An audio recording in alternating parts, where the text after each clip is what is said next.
Semuanya selamat malam. Selamat malam semuanya. Malam. Untuk kebutuhan kepentingan live hari ini, gue akan ngasih tahu beberapa hal terkait sama rules-nya biar selama jam sampai 1,5 jam ini kita bisa lancar live-nya. Jadi gue akan mute audionya untuk semua partisipan. Yang hanya nyala hanya gue sebagai host dan speaker kita yang 3 orang. Ada Seto, ada Mike, sama ada Ijal. Tapi nanti di bagian tengah menuju akhir akan gue buka juga beberapa gue buka audionya untuk beberapa orang yang mau ngasih pendapat, mau ngasih feedback, atau even mau bertanya. Silahkan. Untuk sampai saat itu terjadi, nah, kalau mau nanya di kolom komen aja, langsung lu chat. Nanti ada dari tim kita yang akan misalnya mau paste lagi kalau misalnya ada pertanyaan yang dirasa pas. Oke?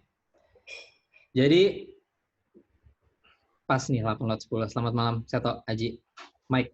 Malam guys. Yes. Malam. Masih jauh, Michael. Malam. Yo. Yeah. Welcome to Ngopi Bareng Designer Volume 1. Maaf kalau masih ada kurang-kurang percobaan pertama nih. Sebenarnya Adgi itu dulu kalau misal pada tahu kita suka bikin chit chat. Kita chit chat itu bi-monthly, jadi 2 bulan sekali. Kadang dulu malah sebulan 2 kali. Tapi karena satu dan lain hal, terutama masa pandemi ini, jadi kita mencoba untuk bikin satu meet up online di Zoom sekarang bareng sama lo semuanya, ngobrolin hal-hal yang menurut kita penting nggak penting sih sebenarnya, karena di sesi kali ini makanya kita nggak punya headline yang jelas ngomongin apa hari ini, karena kita nggak berusaha menawarin satu solusi atau nawarin sesuatu yang mencerahkan pikiran kita semua sih. Sebenarnya objektif hari ini cuma kita pengen berkumpul, kita pengen ketemu, terus kita pengen ngeluarin problem masing-masing apa. Kalau kita bisa ngerasa kebersamaan, menurutku untuk mentally kita itu juga positif. Jadi makanya gue undang di sini ada Seto. Hai To. Hai. Seto nanti akan Seto ada dari satu kolektif, founder, co-founder dan creative director. Ada Michael dari SosJ. Banyak sih Michael, gue sebutin semua atau gimana Mike? Nggak apa-apa, SosJ aja. Ya? SosJ aja ya, oke. Sama ada Nofrizal Ijal dari Akaraya.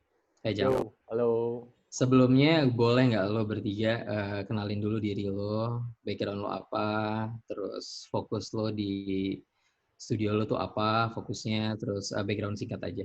Mulai dari siapa ya? Dari lo deh. Tok, singkat Pak. Ya, gue Seto, co-founder dari satu kolektif, creative director juga. Maksudnya background satu kolektif gitu ya? Iya. Ya, satu kolektif independent studio. Kita fokusnya sebenarnya di brand, identity.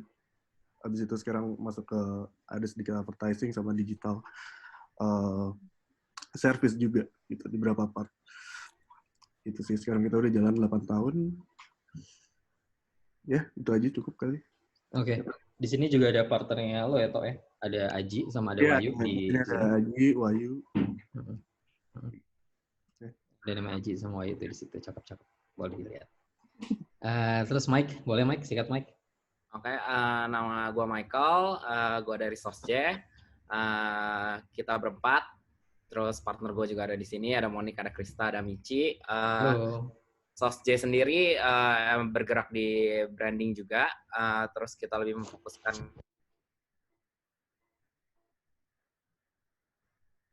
restoran. Kebetulan gue juga punya restoran juga, namanya Itlah. Ya paling singkat seperti itu.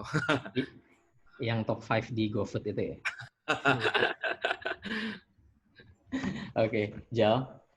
Halo, gue Ijal dari Akaraya. Akaraya itu creative digital agency.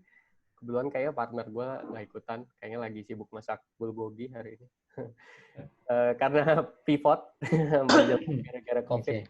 Kebetulan kita banyak ngurusin digital ke brand sama juga kreatif juga sih. Jadi gue senang banget sih diundang ngobrol hari ini. Yes. Oke, jadi sebenarnya sebelum kita mulai, durasi ini mungkin kurang lebih 1 sampai 1,5 jam. Jadi sebelum kita mulai masuk ke diskusi pertama, ada satu, gue tadi baru nonton satu video dari Mas Handoko Hendroyono. Dia bilang satu kata yang bagus banget sih untuk ngawalin ini semuanya. Sesungguhnya cara terbaik dalam memaknai krisis, terutama sekarang pandemi, adalah dengan cara berinovasi sebenarnya. Nah, di sini kita bakal ngomongin hal-hal yang sebenarnya dari angle desainer grafis, apa sih sebenarnya yang kita rasain sekarang di studio lo. Maksudnya notabene-nya sekarang di speaker-speaker kita tuh, Seto, dia studionya berapa orang tuh sekarang? 25 ya, kurang lebih. 25 kurang lebih. Michael berapa, Mike? Lo, Kita 12. 12. Jal, lo? Ya 25-27 lah, sekitar. Oke, Iris. Berarti kan sebenarnya jugglingnya kita bukan cuma di sektor project base atau masalah pivot, nanti akan gue bahas juga, tapi how to ini kan how to adapt sih. Masalah pandemi ini sekarang udah jadi awal-awal seminggu pertama, 2 minggu pertama kita masih berharap ini semua bakal berakhir cepat gitu. Tapi lama-lama udah sebulan kita ngerasa oke, jangan-jangan ini udah jadi hal yang normal nantinya. Untuk sampai kita nggak bisa kabur dari fakta bahwa kayaknya kita sampai sebulan 2 bulan ke depan kita bakal berhadapan sama hal seperti ini gitu. Nah, jadi gue pengen tahu nih sebenarnya di kantor lo bertiga itu sekarang keadaannya kayak gimana? Boleh dari angle apapun, boleh dari gue nggak tahu cara adaptasi lo, how you counter project timeline, counter cara lo meeting, terus ternyata susah banget ngontrol anak-anak dari segi online meeting, terus aplikasi yang lo pakai seperti apa, akhirnya gue nggak tahu sih lo jugglingnya kayak gimana. Mau siapa duluan? Ijal, mungkin Jal. Lo digital kan, Jal? Iya. Oke, thank you. Ini emang sesuatu yang kita semua nggak prediksi sama sekali kan. Dan jujur kalau ngomong sedikit background, awal tahun ini tuh kita nggak cuman kita ya, dan teman-teman kita tuh semangat lagi tinggi-tingginya. For whatever reason ya, 2019 itu buat kita agak slow year karena tahun politik. Jadi banyak klien yang mundur dan lain sebagainya. 2020 promising banget di Q awal-awal tuh di Januari, Februari, dan semangat orang lagi tinggi-tingginya. Pada saat COVID udah mulai muncul perlahan, mulai dari Cina, terus ke Italia dan kawan-kawan tuh kita udah mulai was-was, tapi kita masih ngira kayak seberapa sih parah efeknya, dan hit di Maret itu udah mulai benar-benar ketar-ketir, dan waktu itu kita putuskan before it's too late, kita kerja dari rumah dulu. Itu kapan tuh? Mungkin tanggal belasan ya, gue agak lupa 12 Maret atau 14 Maret around that gitu ya. Dan kita langsung decision kerja di rumah pada saat itu, waktu itu weekend. Yang kita pusing waktu itu, ini fase nomor 1 kita shock dulu kayak anjing, ini kok gini ya gitu, kok harus tiba-tiba di rumah. Dan yang kita lakukan waktu itu langsung koordinasi sama ya teman-teman manajemen, bilang kayak ini harus segera di set up cara yang paling mudah untuk kita bisa membagi pekerjaan dengan baik. Karena alhamdulillahnya kita masih agak bersyukur walaupun ada beberapa klien yang ya lah pasti cancel dengan alasan ya untuk jangka waktu yang tidak ditentukan, tapi masih ada beberapa yang memang masih di jalan. Dan itu kita jujur masih cukup beruntung karena banyak juga teman-teman yang nggak seberuntung itu. Dan pada saat itu kita berpikir nomor 1, kita nggak cari cuan dulu. Sekarang saatnya kita survive dulu aja. That's our mode gitu. Jadi dari awal tahun kita, wah sikat nih bro gitu kan. Tiba-tiba kayak, nggak survive aja dulu. Sebisa mungkin jangan sampai ada pengurangan, jangan sampai ada, sampai ada PHK dan lain-lain. Karena hal terakhir yang kita terjadi itu, dan bertahan sebisa mungkin. Nah, yang kita lakukan adalah langsung kita bagi tim, sesimpel itu. Kita kayak balik ke hal paling mudah, kayak anak kuliah zaman dulu bikin jarkom, itu yang kita lakuin sih. Jadi kebetulan kita 20-an orang, jadi kita bagi jadi 4-5 tim, leaders bagi tim semua, 5-5 orang, semua langsung pakai itu, dan kita tiap hari check out. Nah, kalau yang kita jaga sih sampai sekarang prinsipnya adalah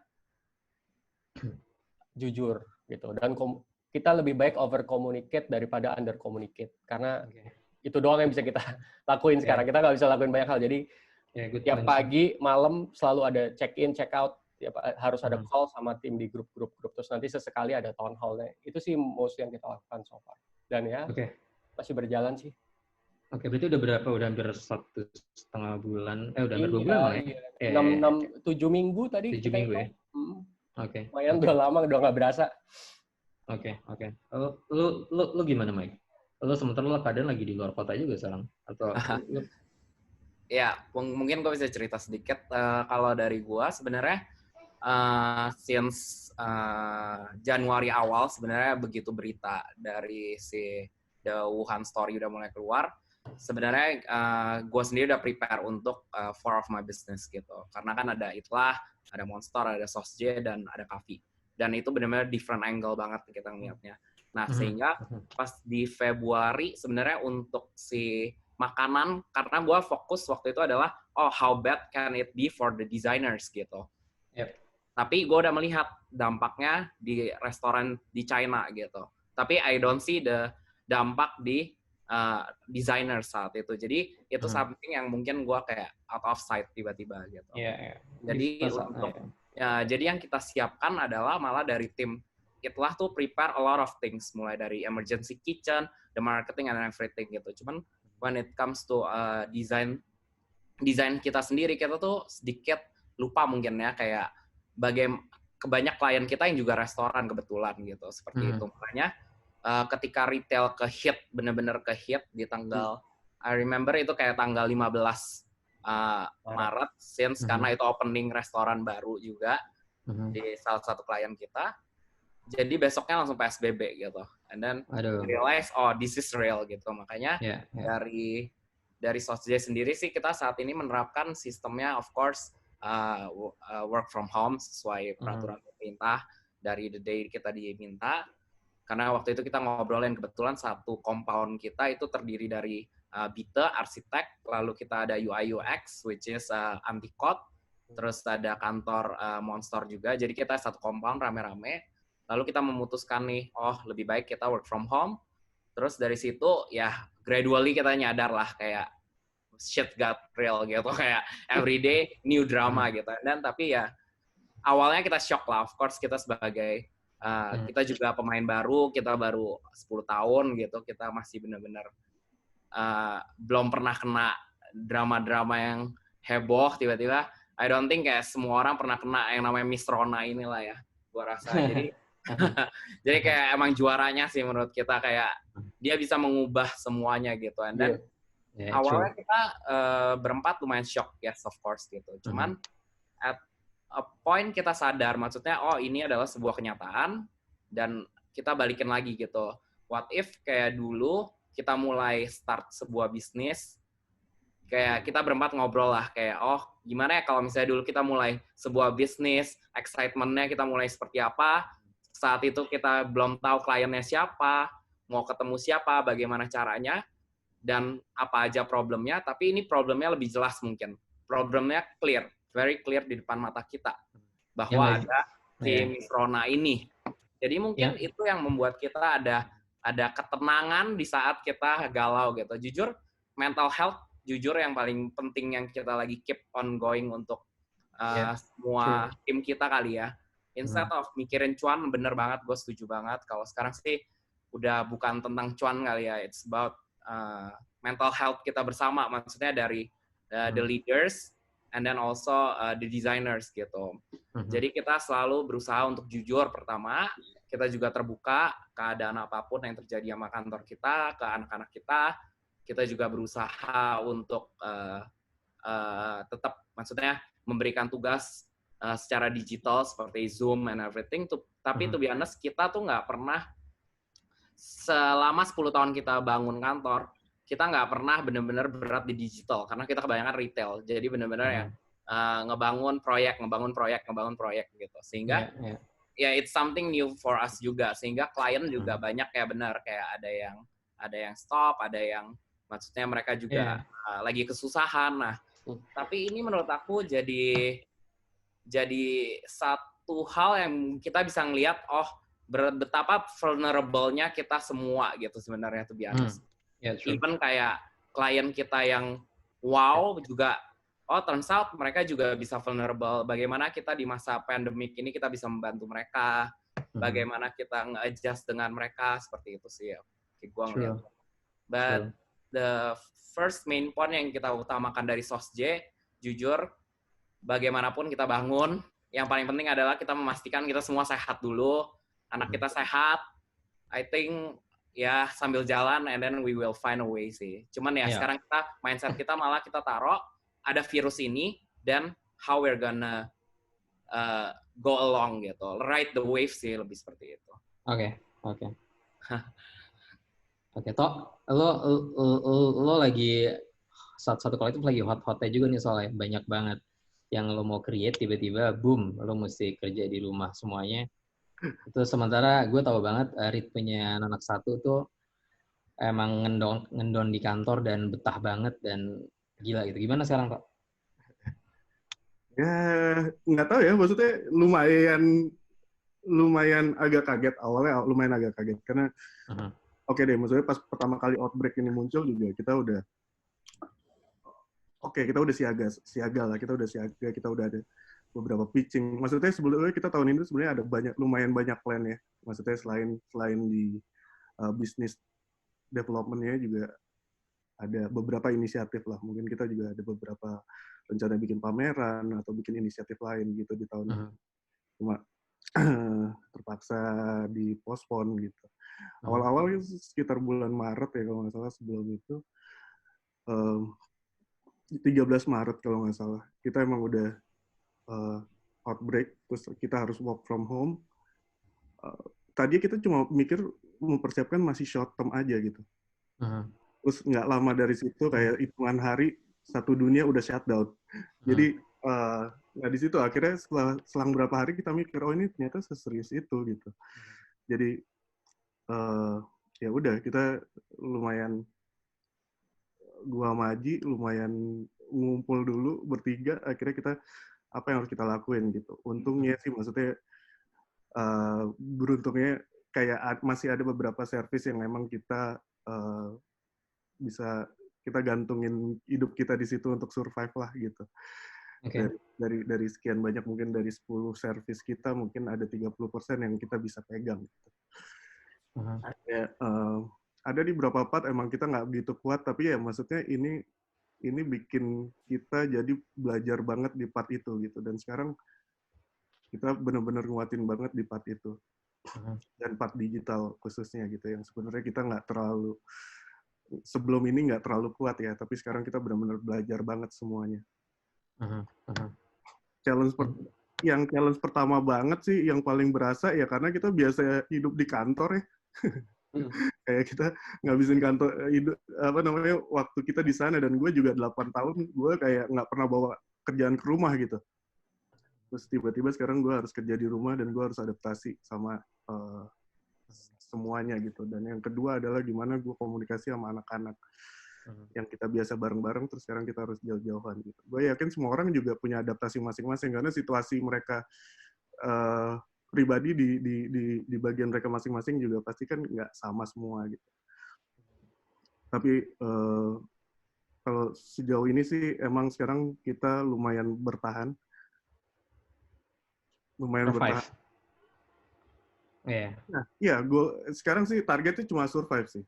Kita gue setuju sama Ijal sama Michael. Emang sekarang bertahan dan semua tim bisa ke-protect dan bisnis tetap jalan.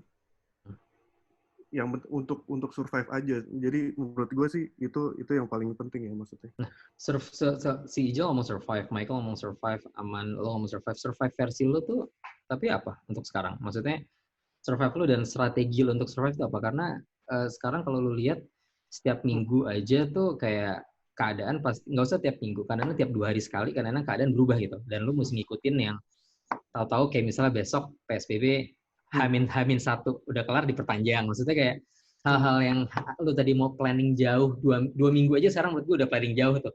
Lu planning 2 minggu aja tuh fail, akhirnya strategi lu apa sekarang? Untuk lu bisa nyentuh kata-kata survive itu. Survive sendiri itu apa gitu? Untungnya pas awal tahun tuh kita menang di beberapa untuk digital marketing. Menurut gue digital marketing sekarang peranannya lumayan stabil gitu. Kayak yang Bang Ijal biasa lakuin lah. Oke. Itu field yang kita nggak tahu juga gitu. Itu sebelum outbreak gitu. Dan sekarang kita lumayan aktifnya di situ di digital marketing gitu. Dampaknya kita masih jalan terus. Dan sejauh ini pegangan kita lari ke digital untuk meanwhile. Jadi bisa dibilang tuh cara adaptasi lo tuh ya? Satu lagi sih sebenarnya kalau kita tetap kolaborasi gitu, maksudnya kita tetap kontribusi. Kayak sekarang kita kayak bikin pameran, kita bikin auction, kita bikin apa gitu. Menurut gue saling support sama lain sih, maksudnya kayak gini gitu, kayak saling sharing dan lain-lain. Menurut gue itu salah satunya. Tapi untuk internal kita tetap format yang dipakai sih tetap menjaga mood anak-anak sih, gimana biar flow kerjanya tetap lancar. Kalau lu Jo, gimana Jo? Lo ngelihat perubahan itu cepat banget dan ya lo udah sekian lama tahun emang di digital base-nya. Terus ada strategi lo untuk adaptasi sama hal kayak gini akhirnya survive itu apa lo sama anak-anak kantor ngebikin satu sistem yang baru dengan lo ngebagi-bagi jadi beberapa unit tadi kan udah cara lo survive. Tapi survive versi lo apakah cuma oke, selama kita bisa nggak lay off karyawan selama 3 bulan ke depan berarti kita survive atau apa nih? Ya, survive sih gue ada 2 ya. Nomor 1, yang kehantam paling parah tuh sebenarnya spirit dulu. Ya, jadi gue berusaha sama teman-teman di kantor tuh sebisa mungkin spirit jangan jatuh, itu dulu. Semangat ini, kemampuan untuk kita selalu ngelihat ini pasti akan kita lewati bersama itu. Walaupun berat kayak apa tahu gitu, tapi itu dulu yang kita coba maintain. Karena kalau itunya udah hilang, mau ada apapun itu berat. Nah, yang kedua baru kita ngomong ya pasti, kalau gue survive-nya pasti dari sisi financial ya. Ya misalnya apakah gue masih punya cukup uang buat 6 bulan atau 1 tahun buat OPEX dan lain sebagainya. Tapi yang kalau ngomong strategi, specifically sebenarnya nggak ada yang terlalu drastis yang kita lakukan, cuman kita ngelihat banget sih sekarang marketnya siapa. Kita tahu banyak banget industri yang sulit ya. Mungkin kalau masukin konteksnya Itlah masih punya versatility kayak dengan adanya ini dia bisa belok dengan delivery dan lain-lain. Tapi lifestyle industry itu lumayan. Dan gue kebetulan agak banyak pegang lifestyle kemarin dan itu langsung hilang gitu aja. Terus industri lain yang non essential yang tiap hari itu kena. Nah, sekarang gue lihat dari kliennya, kira-kira klien apa atau industri apa yang membutuhkan service kayak kita. Nah, jangan lupa service kayak kita tuh marketing cost kan. Dan mostly marketing cost itu di-cut duluan bro, belum yang lain kan. Jadi perusahaan-perusahaan itu juga lagi ngerem-ngerem nih, gue keluarin nggak ya nih buat A, B, C gitu. Dan skenario dibikin akhirnya, kalau kita skenario terburuk, ya kan, terburuk artinya nggak ada yang bayar, kita nasibnya kayak gimana. Nah, dari situ kita coba lupakan yang kita bikin di tahun lalu, tahun-tahun sebelumnya dengan rate card segala macam, mau nggak mau kita adapt sama keadaan sekarang, kita coba tawarin sesuatu yang sangat ya udah nih jangka pendek pak gitu, biar ini gue kasih lo paket. Jadi gue mungkin agak kayak gitu sih, gue kasih lo paket yang relevan buat ngelakuin ini dengan service ini.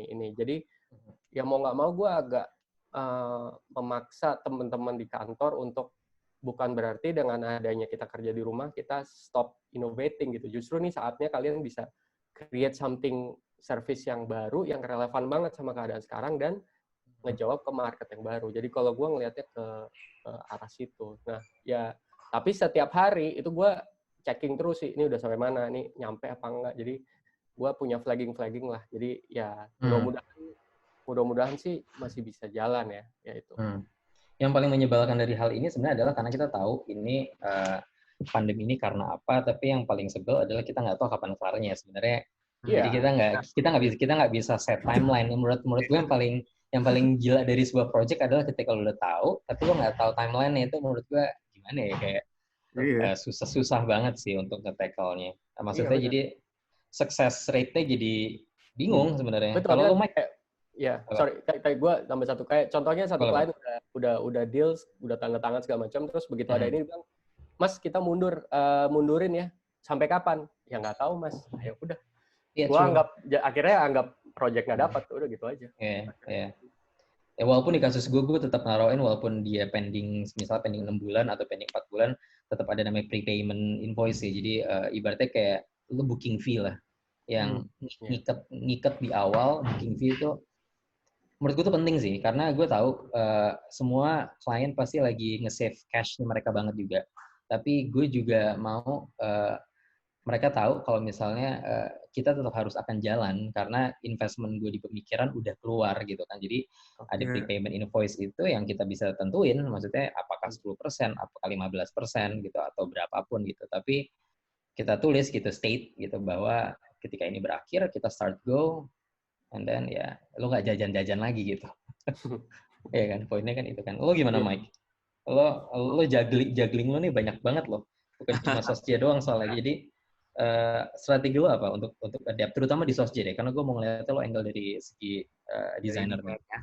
Jadi gue sebenarnya kalau untuk survive sendiri ya, kata-kata survive it's very gue sebutnya gimana ya, super, sekarang nggak bisa dibilang kita udah survive to be honest, yes gitu. Maksudnya apakah kita lagi, gue selalu bangun kayak selalu pertama adalah gue kayak oke, Mike, this is a new day, lu nggak akan ketemu klien karena biasa mindset gue tiap hari adalah karena gue yang nyari klien, gue adalah marketingnya, jadi gue emang benar-benar tiap hari mobile, very mobile, the way gue work benar-benar mobile, apalagi gue juggling 4 kerjaan, jadi tiap hari gue meeting gitu.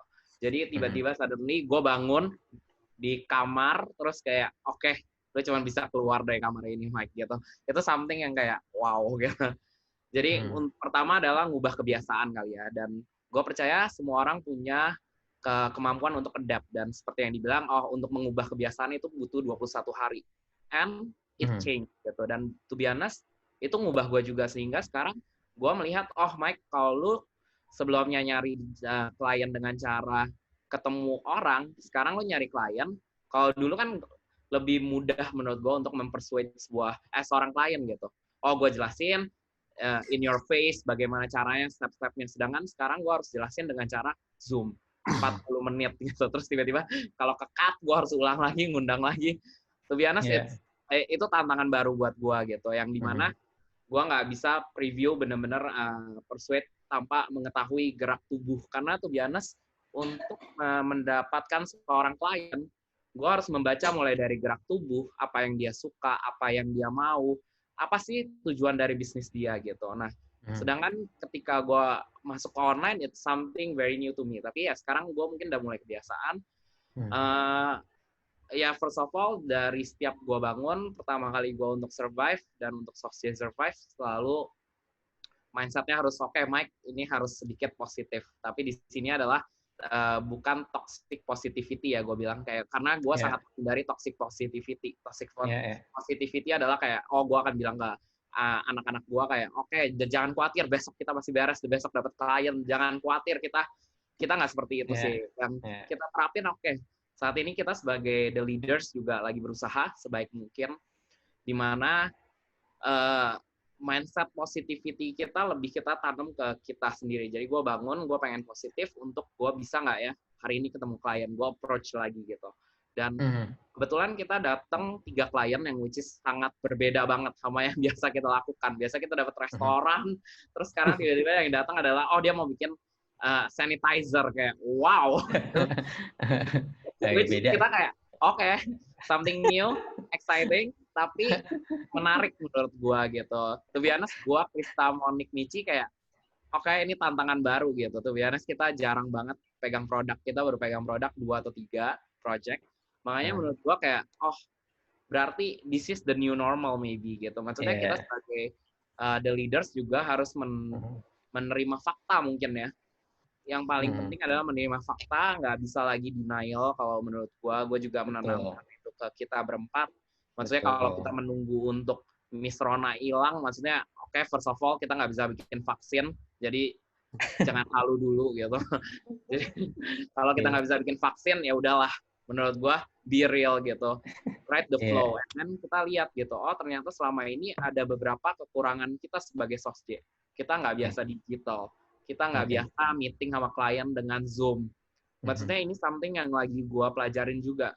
Me as a leader, I want to learn more gitu. Maksudnya lebih setiap hari gue belajar new teknik, dan dengan gue speech ya beberapa kali gue speech untuk kayak surviving the pandemic for Itla and everything, kayak menurut gue itu bikin pembelajaran baru juga sih. Kayak bisa share seperti ini juga menurut gue pembelajaran baru, karena menurut gue nggak ada teori yang bener-bener tepat untuk surviving this. Kalau beneran ada teori itu, please teach me gitu. Menurut gua, I don't think semua orang, even I don't think kayak the government know how to deal with this gitu. It's just kayak everyone.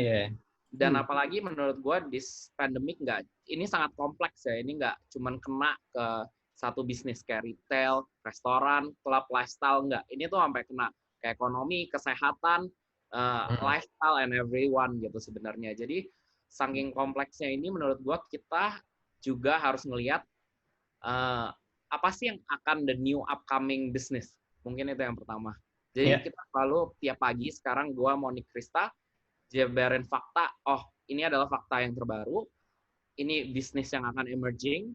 Lalu apa yang kita bisa tap seperti itu gitu. Lalu kita coba mencari celahnya di situ sih. Jadi gain opportunity dari kasus ini. Gitu. Tapi memang benar sih maksudnya. Surviving sih belum gitu. Enggak sih. Try our best itu biar. On the way. Tapi sebenarnya gue setuju sih, emang sebenarnya kita nggak ada yang, kita sama sekali di sini atau dimanapun menurut gue nggak ada yang terlatih specifically untuk ngadepin situasi kayak gini sebenarnya. Jadi survival mode kita juga, survival kit kita masing-masing juga sebenarnya masih ngeraba-raba. Maksudnya semuanya pasti masih trial error. Ini error, besoknya coba lagi, ternyata udah ada hal baru lagi, trial lagi, error lagi. Jadi ketika lo ngeluarin satu produk, lo nggak sempat riset sebenarnya, karena lo langsung aja keluarin, begitu ditolak dari pasar, ya lo bikin baru lagi. Jadi emang pasar juga behavior-nya beda banget sih menurut gue. Klien juga behavior-nya beda banget. Mereka juga jadi tahu mana yang prioritas buat mereka, mana yang enggak. Jadi ketika mereka udah nge-hire lo untuk satu project, mereka expect-nya tuh lebih daripada yang sebelumnya jadinya. Menurut lo tuh, ini gue mau masuk ke, tapi ada pertanyaan. Gue coba baca pertanyaan dulu ya, karena kita sambil nanya juga. Dari Richie, ada yang dari sisi klien udah angkat term force. Oh gini deh, bentar, sorry ya. Nih ada orang yang langsung. Nah, Richie nanya, Ci, gue unmute lo. Nanya apa, Ci? Tadi di chat gue tinggal baca aja kali ya. Apa? Nggak apa-apa. Silakan. Kalau sama klien yang existing lagi ongoing kan ada term force major tuh. Mungkin kalau yang kontraknya udah mau selesai, ya tinggal habisin aja sebulan 2 bulan gitu kalau yang retaining. Tapi kalau di tengah jalan kayak baru mulai Q1, kita kan di Q2 sekarang. Iya, baru mau. Udah ya. Teman-teman di sini udah ada yang kena term force major nggak di-cut karena force major itu. Oke, itu aja sih. Kontrak ada force major kan. Nah itu gimana dari sisi hukum sih kalau gue. Oke. Yang udah ngalamin aja. Gue soalnya belum ada. Emang jangan sampai sih, kita juga ada sebetulnya. Setahu gue di badan bencana kita. BNSP, BNPB. BNPB ya, nggak masuk kategori bencana gitu loh buat term di force major. Cuman gue nggak tahu sih ini gimana. Oke. Itu mungkin yang bisa sharing sih. Thank you, Ci. Gue boleh sharing nggak? Boleh. Kalau gue sih, ini sih sebenarnya kalau ada force major di kontrak gue yang untung, saya kliennya harus bayar seberapa gitu, karena biar gimana udah kerja di awal gitu sebenarnya. Jadi kalau putus kontrak juga sebenarnya harusnya kita dapat sedikit jumlah uang gitu. Oke. Itu lu cara lu ngitungnya gimana sih biasanya? Pakai termin kan. Jadi kalau udah masuk ke termin, kan gue branding gitu biasanya bisa sampai setahunan gitu kan. Yeah. Kalau udah masuk ke termin keberapa dia bayar setelahnya. Jadi kalau misalnya force major atau kalau pemutusan kontrak dari dia gitu. dari klien gue biasa dia harus bayar di termin itu karena termin itu kita udah kerja gitu kan. Berarti dengan kata lain lu udah kena nih sekarang. Udah ada yang berlangsung kayak gitu. Belum sih kayaknya. Belum. Oh, oke. Mau keluar. Jangan sampai sih karena yang paling penting buat kita cash reserve kita mesti kencang, man. Kalau misalnya masih berlanjut jangan di-cut-cutin aja deh. Oke. Oke. Kalau gue lihat yang paling kena sih yang background-nya branding restoran gitu ya. Pasti sih, itu gue ngerasain banget. Kalau misalnya kayak biasa kalau misalnya di hospitality gitu-gitu mereka punya mereka punya cash flow yang lumayan gede di perusahaannya yang jadi mereka buat setahun aja mereka berhenti gitu mereka masih bisa jalan gitu. Jadi mereka jarang terminate project sih biasa. Tapi ya gue nggak tahu sih. Lo ngerasain nggak toh ada thank you sir. Lo ngerasain nggak ada lo atau Ijal, Michael sama Seto udah pernah atau lagi ada pemutusan kontrak nggak? Kalau gue sih alhamdulillah belum sih. Jangan sampai. Jangan sampai. Belum sih karena ini masih Q2 juga sih. Kayak semua masih running. Cuman emang ada beberapa yang ternyata emang kita ibaratnya sebenarnya project ini sampai ada harusnya sampai Q4. Tapi kayak ibaratnya itu nggak nyampe Q4. Ibaratnya kayak Q3 itu project bakal di renewal lagi, bakal repeat lagi dan itu kayak emang tapi kerasa sih ya. Maksudnya kalau dari sekarang gue ngeliat gara-gara pandemi ini juga dari segi strategi dan komunikasi kita juga yang udah kita siapin di awal juga berubah total gitu.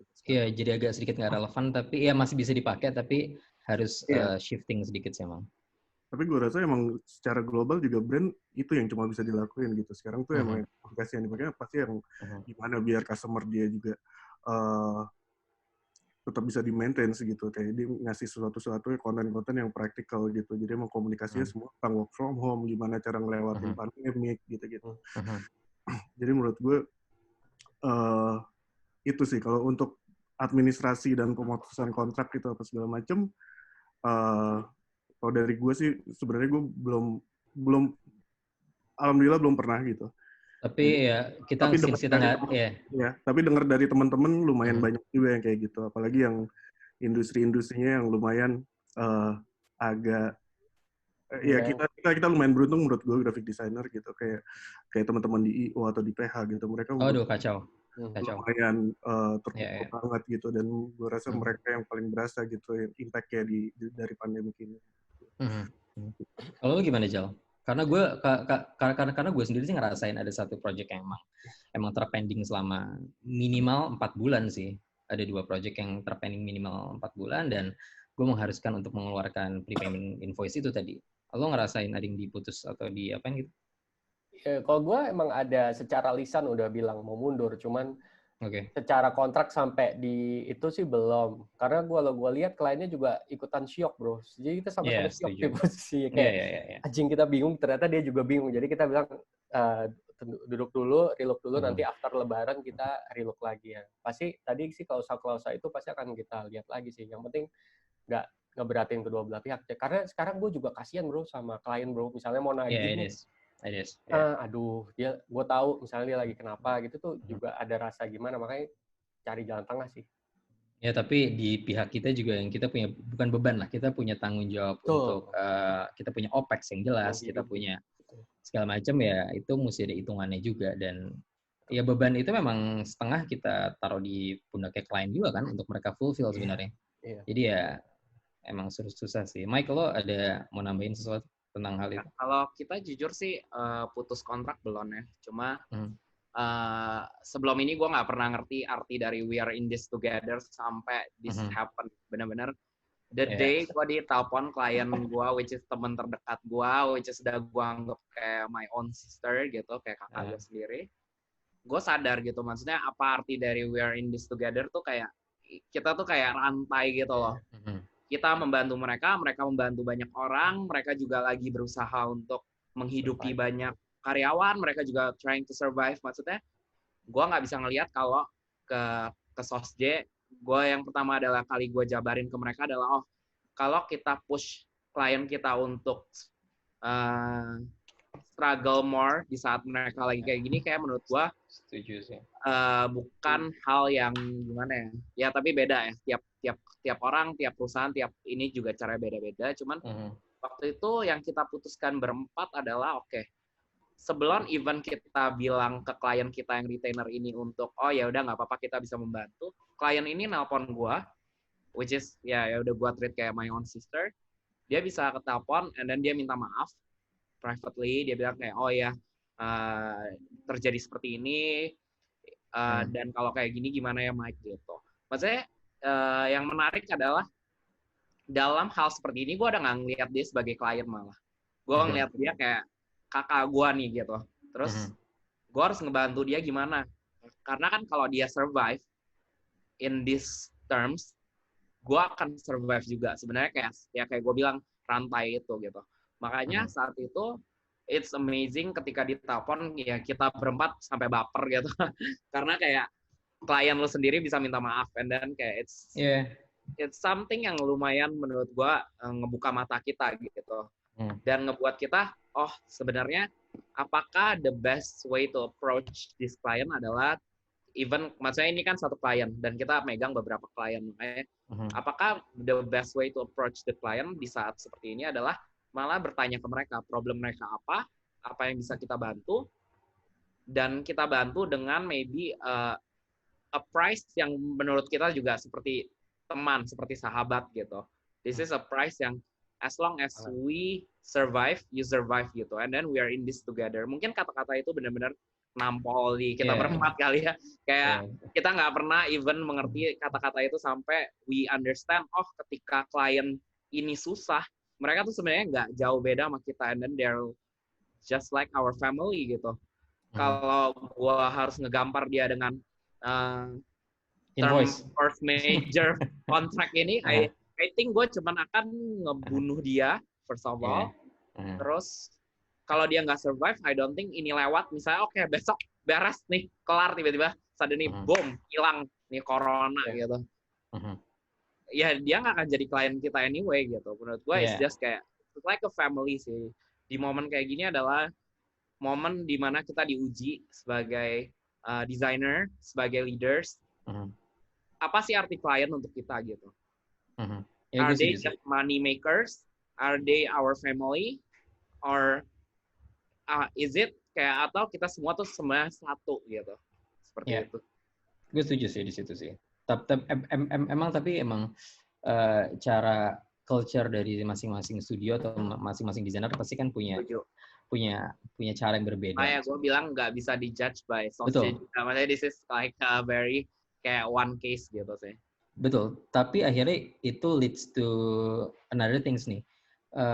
Oke lah, kalau misalnya kita sampai di tahap di mana klien banyak project yang pending, ada project yang cancel, kita cuma bisa survive dari mungkin klien retainer dan project-project depan mata yang bentar lagi selesai, yang bisa nyelamatin kita 3 bulan ke depan. Kalau bulan ini pasti lu mukanya masih happy semua nih, karena kita masih bulan Mei. Tapi kalau udah masuk bulan Juli, mungkin kalau kita zoom lagi mukanya udah beda. Bentar lagi THR. Betul. Kita jadi call pas THR, bro. Pasti mukanya kayak agak muka saat tanggal 2 Mei masih aman nih. Coba kita nanti muka tanggal 2 Juli mungkin ada yang pakai Nah, itu. Jadi sebenarnya gue tuh gue pribadi ya, gue selalu berpikir bahwa kita jangan ngarep atau nunggu situasi itu kayak ini kan kita udah di fase bukan denial lagi sebenarnya. Ini udah fase yang kayak ya udah deh ini normal, yuk jalanin gitu. Sebenarnya kita nggak bisa ngarep atau nunggu situasi berubah sendiri, atau even nungguin pemerintah buat bantuin kita insentif atau apa segala macam. Menurut gue yang harus bisa nyiapin lo sendiri ya lo sendiri kan. Tapi di sini masuk yang mau gue diskusi ke lo semuanya. Kalau ada yang mau raise your voice silahkan ya, silahkan tunjuk tangan, nanti gue unmute. Ini tentang pivot sebenarnya, tentang revenue stream yang lain dari sebuah studio. Jadi survival mode masing-masing studio, masing desainer pasti beda. Ada yang mikir nggak apa-apa, gue bisa survive cuma jualan jasa gue ini terus-terusan. I think that's good. karena mungkin dia kliennya super banyak gitu kan. Kalau Eric mungkin bakal santai karena thinking room kliennya banyak banget, jadi dia survive nggak usah bikin produk misalnya gitu ya. Tapi kalau misalnya gue mungkin gue nggak bisa karena gue mesti mikirin revenue stream gue dari mana nih. Nah, gue mau angkat topik tentang pivot ini, jadi sumber pendapatan alternatif. Menurut kalian itu yang sebaiknya kita lakuin itu apa? Apakah kita harus monetizing skill kita dengan cara apapun? Gue nggak tahu. Entah lo bisa bikin video di Zoom berbayar atau whatever, bisa bikin klinik desain berbayar, atau lo create produk yang monetizing skill juga, tapi skillnya dalam bentuk kasar. Jadi pertanyaan gue pertama itu penting atau enggak? Kalau ada yang mau ngasih feedback silakan. Di sini ada Fendi Alwi dari Tendon. Menurut gue mungkin ini salah satu orang yang cuan di masa pandemi ini karena dia ngasih kelas di internet. Jadi I think Fendi nanti bisa ngasih pendapat juga, Evan. Pivot, menurut lo gimana? Jal, menurut lo gimana, Jal? Iya, balik lagi sih kalau gue desainer ya, kalau bagi kita basicnya desainer itu problem solver sih. Jadi harusnya gue yang coba tiap hari ngobrol ke teman-teman, ini tuh memang ada sebuah ya so-called musibah lah, unfortunate events yang kita semua nggak pengen terjadi, tapi sudah terjadi. Nah, tapi pasti ada opportunity di balik itu. Dan jadi kalau gue ngelihatnya mungkin ya banyak case ya, tahun 98, Krismon, tahun 2008 juga ada krisis. Timbul beberapa industri baru. Yang tadi Michael sempat bilang tiap hari ngelihat fakta itu paling benar. Jadi lihat apa sih kira-kira what's the next yang akan rising dan lain sebagainya. Yes, karena desainer tuh kalau buat kita ya mungkin beda-beda, tapi buat kita it's not about the visual yang di output kan, tapi sebenarnya ngelihat masalah apa and then dia innovate dari situ creatively. Jadi kalau kita selalu ngelihat dari situ baru kita coba jawab. Nah makanya kalau tadi gua nggak punya spesifik kayak gua harus bikin produk A, produk B atau service A, service B, tapi benar-benar kita kayak balik ke zaman dulu, kita nggak tahu apa-apa deh. Kayak go with the flow abis, lihat apa yang ada di lapangan, and then apa yang paling kita bisa deliver, kita coba deliver. Nah, tapi yang mempermudah somehow sekarang, kalau gue bilang ya, itu kolaborasi, bro. Somehow. Memang kita terbatas banget, ini nggak pernah ketemu orang secara langsung. Tapi kok ya banyak dari kita merasakan kita jadi nambah banyak teman baru loh. Gampang banget sekarang ngajak teman untuk collab, ngajak kita bikin apa bareng yuk, dan mostly semuanya kayak nggak terlalu hitung-hitungan. Yang dulu mungkin punya ego segala macam, sekarang kayak udahlah jalan. Nah itu tuh menurut gua salah satu cara yang bisa karena balik lagi mungkin kita taunya A tapi teman kita taunya B, A plus B bisa jadi C. Nah itu yang kita, kalau gua sesimpel setiap hari lu coba aja ngobrol sama orang baru dan bisa timbul solusi-solusi baru yang bisa lo kaitin sama market tadi. Mungkin itu sih yang sinyal lo jauh. Coba dilakuin untuk menjaga company develop. Ya sorry, aman ya. Ya gitulah kira-kira. Kolaborasi sama lihat market. Lalu ya aman. Tok, lo ngelihat tim dari satu kolektif ngelihat potensi lo punya revenue stream yang baru, atau tiba-tiba lo Aji atau Wayu itu kepikiran buat ini aja jebret pasti kita bisa survive minimal sampai 3-4 bulan depan, atau even kayak kita bisa fokus di sini nih, kita punya 1 unit tambahan di kantor kita, atau gimana? Ya sih, penting banget sih. Maksudnya gue, enggak sih, karena ya kita nggak bisa ngeprediksi ini beres kapan ya. Maksudnya kita juga nggak tahu bertahan sampai kapan gitu. Jadi menurut gue multiple income stream menurut gue penting banget sih. Maksud gue dari mana aja. Kalau divisi baru sih dengan keadaan kayak sekarang menurut gue kayaknya nggak wise buat itu gitu. Mungkin, tapi gue bener kata Ijal, mungkin lihat keadaan sekarang kayak kira-kira apa sih yang bisa dilakuin sekarang gitu sementara ini. Ya maksud gue graphic design kan sekarang kayak lumayan luas scope-nya. Tapi sejauh ini yang kita lakuin sih sebenarnya kita lagi kepikiran apa ya yang bisa kita bikin gitu selain daily job kita, apa kita pikiran ntar bikin produk kah? Ya sekarang kita ada F&B dan segala macam gitu, cuma ya lumayan terpukul juga. Tapi di situ kita punya apa ya? Kita benar-benar nyari solusinya apa ya yang paling ideal gitu buat kondisi kayak gini gitu. Sebenarnya itu sekarang kita lagi pikirin juga sih, yes. Ya kira apa ya yang bisa dilakuin, dan kolaborasi menurut gue itu penting banget. Nggak tahu ya sekarang empati orang juga dan solidaritas sekarang lagi kuat banget gitu sekarang. Jadi kolaborasi tentang sekedar kayak kita gini, kayak saling sharing atau bikin pameran bareng, bikin produk bareng gitu yang tak bakal didonasiin, menurut gue sih itu keren sih. Dan menurut gue belum kayak ibaratnya solidaritas sekenceng ini kayak belum pernah gitu sebelumnya. Betul. Ya nggak sih? Kalau untuk satu kolektif sendiri sih sekarang kita mungkin ya kita bakal bikin produk, dan jadi kita tuh sebenarnya punya agenda tahun lalu. Kita tuh kayak bikin pameran skate penny boat, cruiser boat gitu yang sebenarnya ke postpone dan ke pending, dan kita pikirin kenapa nggak kita bikin virtual exhibition dan lain-lain ya, mungkin kayak gitu. Nah, ya sejauh ini sih kita baru mikirin dua hal itu ya, produk dan pameran virtual gitu ya. Lagi kita kembangin sekarang. Tapi menurut gue penting banget sih multiple stream revenue, karena benar kondisinya kita nggak bisa prediksi gitu. Kita nggak tahu bisa bertahan sampai kapan. Jujur aja satu kolektif juga kita oke deh ini sampai setelah THR, mungkin setelah Lebaran kita masih survive gitu. Tapi kita nggak tahu kalau ntar ada di Agustus dan September gitu. Yang menurut gue kita harus nyiapin backup plan sebanyak mungkin sih. Zin, you got a point? I do. Oh, ada video. Oke, thank God. Gue pakein baju dulu. Oke, good. Silakan. Gue mau ngerespon dari kata Ijal sama kata lo sih. Apakah kita mesti apa tadi lo bilang pivot atau apa gitu ya? Iya. To be honest, kayaknya itu emang kelemahan desainer dari dulu ya. True. Bahwa lo start sama dekoratif dan that whole idea of beautification ya.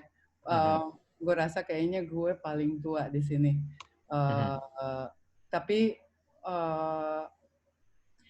gue berasal dari pada saat gue belajar desain masih pakai film, masih separasi, belum digital, belum segala macem. Tapi gue go with time lah. Gitu maksudnya kasarnya berubah dari Quark Express ke InDesign ke ini ke apa. Kita sebetulnya nature-nya mestinya kan kita adaptable banget gitu. Nah, jadi kalau gue nggak bilang perusahaan gue aman lancar jaya apa segala macam ya, tapi even perusahaan gue aja udah dari print berubah ke digital udah kayak 5 tahun yang lalu gitu loh, hampir 3 tahun sampai 4 tahun yang lalu gitu. Nah ini yang gue lihat kayaknya kelemahan beberapa desainer untuk nggak ngelihat the bigger picture gitu loh. Jadi waktu pada saat ada pandemi ini kayak shock gila-gila gitu. True. Ini yang hopefully kalau dengan kita banyak ngobrol kayak gini ya kesadaran seperti itu lebih muncul. Gue lumayan sedih karena maksud gue again gue berasal dari print designer. Gue belajar, gue graduate dari sekolah desain tahun 98. Gue aja sekarang udah masuk app development gitu. Masa lo yang lebih muda dari gue nggak ada yang go there gitu loh. Padahal bagian UI UX itu adalah makanan kita sehari-hari gitu. Gue kenapa gue ngomong ini karena banyak banget murid di sekolah gue berasal dari computer science yang gue ajarin desain gitu loh. Oke, kebalik tuh ya. Sementara anak desain yang ngelamar ke sekolah gue itu dikit banget, dan itu gue kayak tiap kali gue nanya ke murid-murid gue, sekolah gue gratis loh, sekolah gue dibiayain sama Apple, masa lo nggak mau pada daftar? Tapi kan nanti komputer, nanti programming, nanti itu. Gue ngeliat ini kayak oh wow gitu loh. Nah sekarang kayak lagi gini jadi panik karena skill lo nggak punya tambahan skill. Nah ini kan kayak gue setuju banget sama Ijal gitu. Kita mestinya problem solver, meaning tapi kita juga mesti punya mesti punya bekal nih Untuk problem solving kita juga mesti punya data di kepala kita untuk bisa problem solving gitu. Kita nggak bisa problem solving begitu aja gitu kan. Jadi data itu mesti kita belajar, dan karakteristik maksud gue desainer itu lo tiap kali pasti belajar. Market lo berubah, time-nya berubah, aplikasi berubah gitu, cara promosi berubah dari mulai print tahu-tahu jadi digital marketing jadi apa. Mestinya gitu kan. There's a lot of things that we can do. And especially gue setuju banget tadi about we're in this together, tapi itu juga, sorry nih kalau misalnya gue ini, dari dulu Adgi juga ada. Actually sebagai designer, we're always in this together gitu loh. So, kenapa gue join Adgi dari tahun 2004? Because gue mau in this together, because gue pengen kenal desainer-desainer, because gue pengen kerjasama, because gue pengen banyak hal yang gue bisa lakukan sama desainer-desainer gitu loh. Ya, you gotta catch up guys gitu. That's my 2 cents as a older designer. Sorry. Sorry to bring it up like that. No worries, thanks a lot. Tujuannya emang biar melek. Ya, Sir, bentar. Gue nyari nama lu dulu, Sir. Ada yang bisa bantu nggak sih? Tim, guys. Daftar. Ini ada yang komen daftar kartu prakerja. Siapa bro? Mau di-unlock siapa? Yes. Ya, Sir. Gak usah kartu prakerja ya. Keuangan. Secara sekolah Apple ngasih sekolah gratis selama 9 bulan, lu pakai dapat iPhone, pakai dapat laptop, pakai dapat gaji 2 juta di sekolah gue. Like, come on guys, gitu. Maksudnya, take this fucking opportunity, man. It's like free. Oke, Sir, sikat, Sir. Sebenarnya yang gue ini sih, sebenarnya pandemik ini nih, maksudnya kalau ngeliat dari global view-nya ya, ini kalau berkepanjangan sih kita bukan tanya, maksudnya gue nggak ngomongin positivity lah. Ini kalau berkepanjangan, problemnya sih bukan problem desain lagi sih. Kalau pandemi ini sampai setahun tuh orang bunuh-bunuhan di jalan sih, gak ada yang punya kerjaan, gak ada yang punya duit, orang mulai rampok-rampokan gitu kan. Tapi ya kan kita pinter-pinter ya, pasti kita bisa di katanya sih gitu, nggak tahu deh. Di post dystopian gitu pasti kita nyari cara buat pakai design thinking kita ya. Dan mungkin hal-hal yang lebih simple sih pastinya. Jual masker, jual ngedesain alat buat supaya dingin kalau pakai masker gitu-gitulah. Tapi menurut gue kalau misalnya pandemik ini berkepanjangan, masalahnya udah bukan masalah desain lagi sih, problemnya udah problem dunia sih. Pasti. Iya, gue setuju sih. Jadi kita cuma bisa positif untuk mudah-mudahan masih ada. Mudah-mudahan kita masih bisa survive aja gitu. Pastilah survive, masa nggak survive, man? Gue bakal balikin lagi ke area yang tadi gue raise up ya, masalah si revenue stream sebuah studio atau disiplin desain grafis gitu. Gue di sini mau minta Fendi, lo boleh ngasih masukan ya, Fen? Jadi Fendi ini sebenarnya salah satu, kalau gue boleh kenalin sedikit on behalf of Fendi, di saat pandemi ini selama sebulan terakhir kita banyak sekali melakukan presentasi atau meeting, itu formatnya semua online. Lo nggak bisa ngelihat orang yang lo meetingin, lo nggak bisa presentasi ngelihat di ruangan yang sama, semua by online. Berarti lo harus make sure slide lo, every single thing that you put itu top notch and proper, segala macam. Fen, lo boleh jelasin nggak, Fen? Lo background lo apa sebenarnya? Boleh. Thank you, Mas. Thank you, Fen.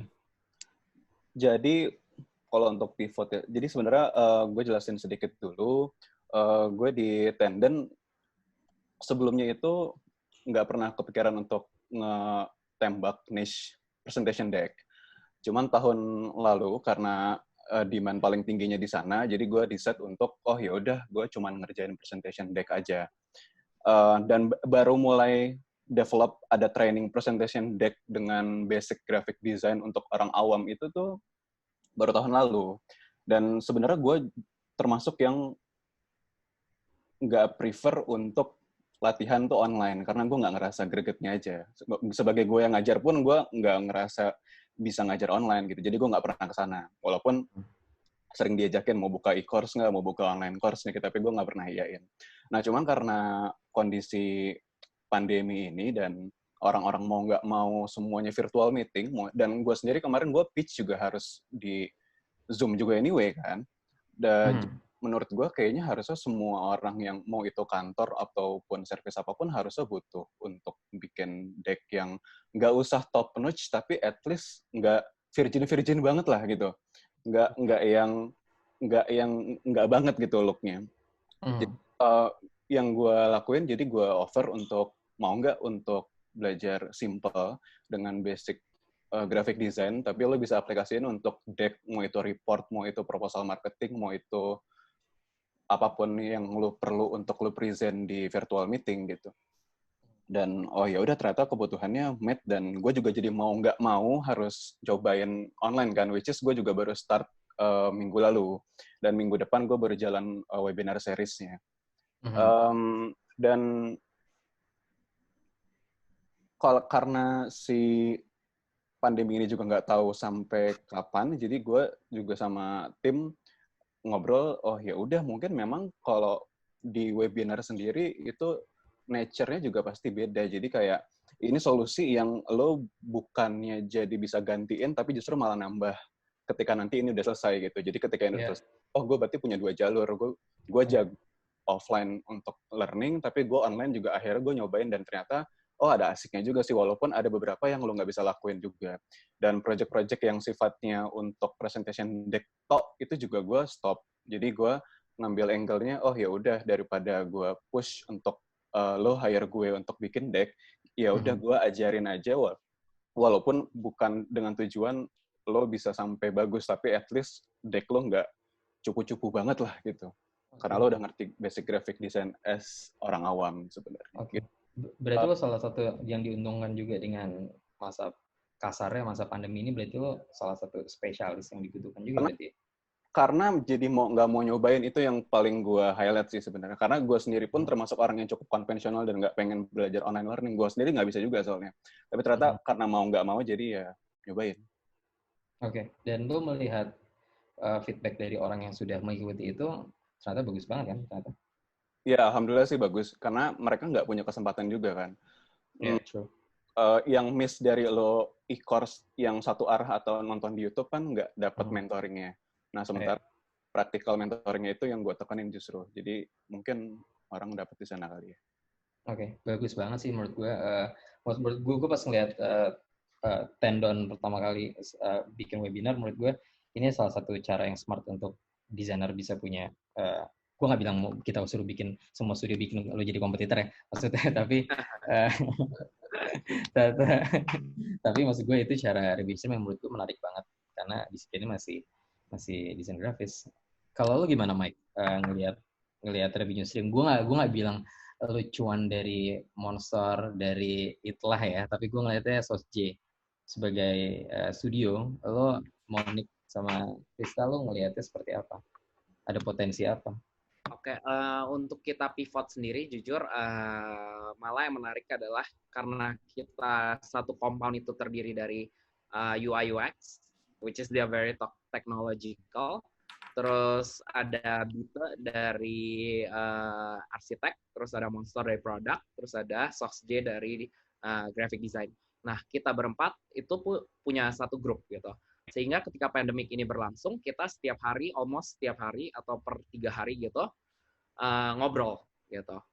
Jadi kita ngobrolin what's coming, what's the problem, terus ya saling curhat lah. Mungkin yang pertama adalah kita saling curhat gitu dari tiap sisi. Pertama, di awal pandemic ini keluar, kita emang lihat si UI UX ini, which is our anti-code partners, which is anti-code, kantor anti-code tuh, kita mikir dia akan berkembang dengan baik karena dia technological, bla bla bla bla bla bla. Yes. Betul dong, secara logik gitu. Sebenarnya bukan mereka juga nggak kena problem ini. Believe me, everybody got the problem. It's just kayak kita ngobrol problemnya di mana ya. Terus kita bahas juga, some retail itu ada yang surviving kayak luar biasa, kayak Range Market, the revenue 3 kali lipat. Oh, Bayangkan. oke. Yang seperti supermarket 3 kali lipat. Lalu dia punya klien yang seperti bioskop. Bioskop itu benar-benar gone gitu. Bayangkan, jadi kita bisa ngobrol. Dari ngobrol ini kita berempat malah ya gue setuju mungkin collapse itu kata-kata yang tepat kali ya. Mungkin kalau bisa gue sambungkan, gue nggak mau menyambungkan dengan Itlah, cuman sebenarnya Itlah melakukan collapse. Jadi kita melakukan collapse dengan Lo nyambungin dong berarti sekarang. Nah, nggak, karena itu yang gue balikin ke SOSJ selalu, setiap kali. Gue sebagai klien, gue selalu melihat SOSJ adalah gue seperti klien mereka gitu. Karena gue retail, gue restoran. Kalau gue mau sebagai SOSJ untuk survive, gimana caranya? Makanya kita ngobrol gitu. Dan habis itu kita ngobrol berempat, and then we thought about gimana kalau kita mengeluarkan sebuah produk gitu. Karena 4 ini bisa bergabung menjadi satu, kita pakai the technology, which is UI UX-nya. Satu lagi untuk bisa production, which is Monster. Dan satu lagi the designer of the products, which is Bita gitu. Dan kita lebih ke grafiknya, branding and everything. Ya, lo full package unit sih. Tentang collab. Apa? Lo full package unit juga sih soalnya ya. Tapi gue sangat menarik ya, maksudnya pas lagi kemarin gue speech di Surviving About Itlah and Everything, pertanyaan ketiga dari beberapa ini adalah bagaimana kita ngelihat kompetitor di saat pandemi. Gue cuma nanya, siapa kompetitor kita? Maksudnya, bagaimana di saat pandemik ini masih berpikir tentang kompetisi gitu. Itu benar-benar wow gitu. Maksudnya,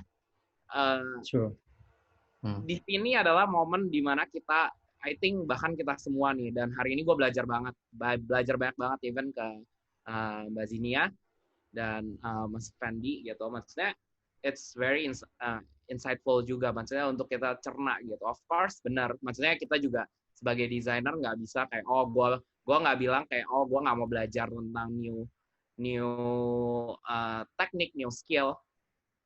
First of all, yes, mungkin bisa gue akuin, we as human being selalu bisa shock.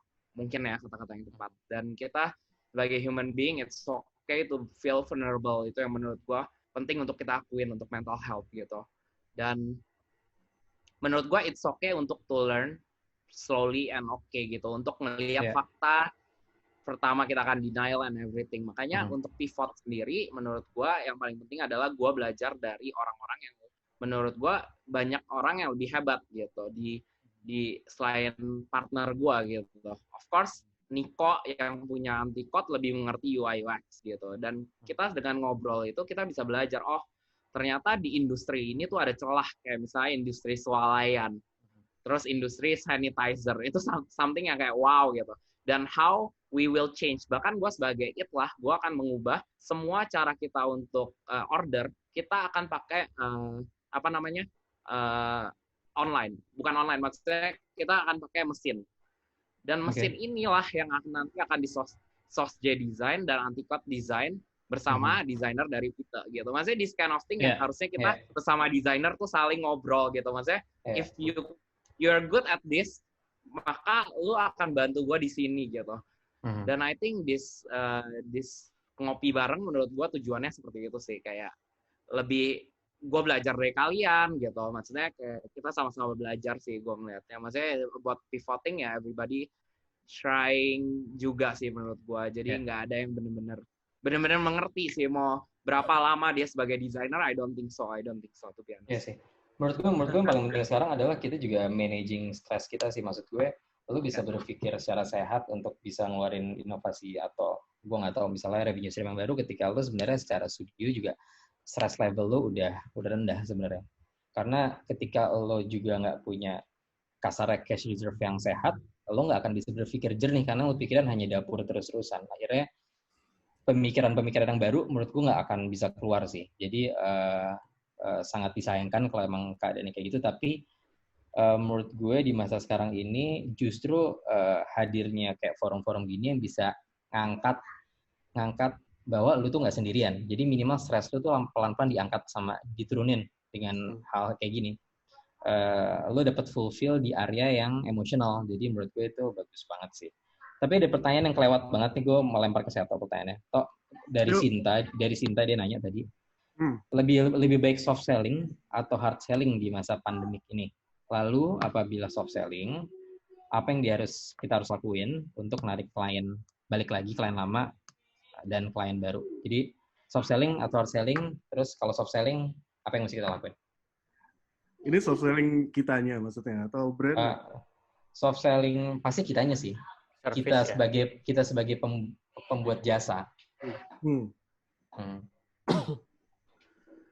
Soft selling atau hard selling? Kayak hard selling enggak sih sebenarnya. Maksudnya kita belum mikirin ke arah sana gitu.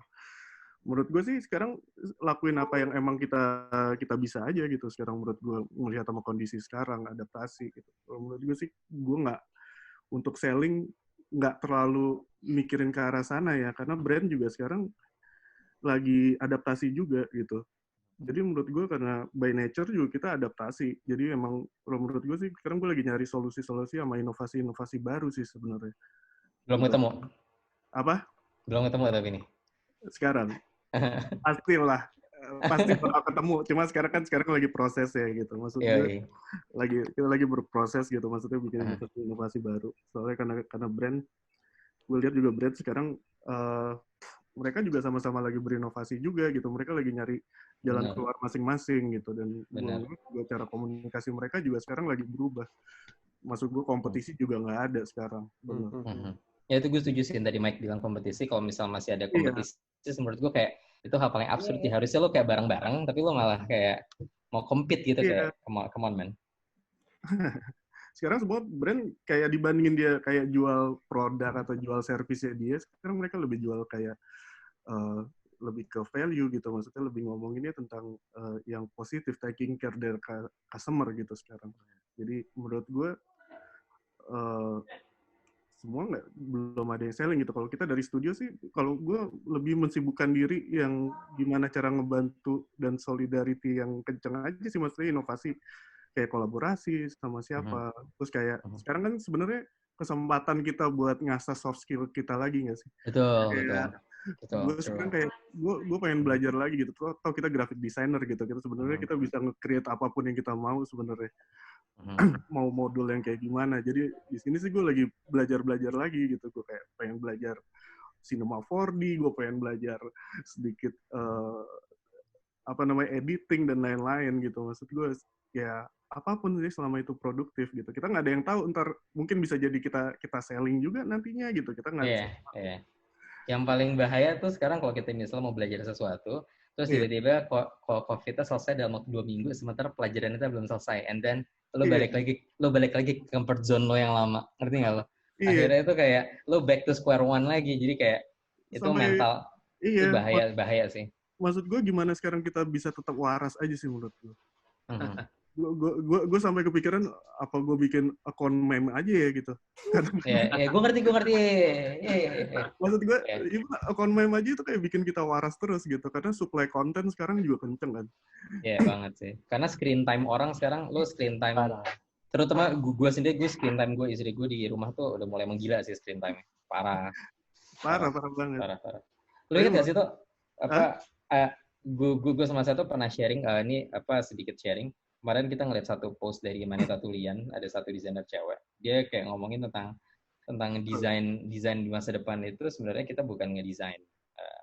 Maksudnya outputnya adalah bukan desain, output desain adalah kita mendesain cara berpikirnya. Jadi menurut gue ini juga hal yang keren banget sih nantinya. Jadi yang kita desain bukan output tapi cara berpikir. Karena nantinya setelah pandemi ini, menurut gue keadaannya bakal baru gitu. Pasti orang-orang adaptasi lagi ulang gitu kan. Jadi pemikirannya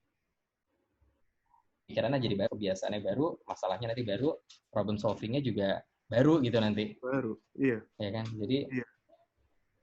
Karena menurut gue, ya maksudnya ya kita bahas yang waktu itu ya, maksudnya ya itu lebih dari human center segala macam kan. Iya, betul. Ya, menurut gue, karena pandemik ini sih kayak nge-restart lumayan ya. Maksudnya peradaban lumayan agak ngegeser sendiri sekarang gitu. Dan gue rasa problem solving udah pasti berubah juga gitu. Karena civilization-nya juga berubah gitu. Cara kita ketemu masalah yang masalah yang sampai kayak gini gitu ya. Gue yakin semua orang nggak punya manajemen risk segininya gitu. Betul. Dari government sector sampai private sector. Jadi menurut gue ini pukulan yang kenceng banget yang sampai bisa merubah culture gitu. Dan gue rasa ini ntar bakal jadi era baru sih. Gue setuju sih. Lo ada itu nggak Jal? Lo dari menurut gue lo Akaraya tuh kan lumayan besar dan retainer lo banyak sekali ya kalau menurut gue. Ya biasa Maksudnya lumayan banyak, jadi lo dealing with clients tuh lumayan aktif gitu. Bukan cuma satu project selesai. Lo berpikir nggak kalau misalnya Akaraya tuh mesti amunisi apa yang mesti lo bikin lagi di Akaraya? Apa kalau mesti kayak saatnya sekarang upgrade portfolio lo, atau kalau lo kayak switch website lo, atau lo bikin produk baru, atau lo sekarang cuma recalculate everything, nge-save cash doang, atau apa? Kalau boleh jujur, gue super back to basic sih. Basicnya kalau buat kita tuh ilmu yang lagi kita pelajarin banget tuh ilmu empati sih. Itu doang sih yang kita benar-benar coba pelajarin, dan kita coba pelajarin semua karena kita dealing with people on daily basis, dan expectation mereka punya pengen apa, pengen ini, pengen itu, yang sama tadi gue benar banget dengan Michael tadi, mereka juga lagi ada kesulitan yang sama. Nah, kita ini di dalam kondisi di mana very unique, satu kali mungkin ini pertama kali dalam kehidupan kita musuhnya cuma satu, yaitu COVID. Dia perang dunia aja itu kubunya banyak, ya nggak?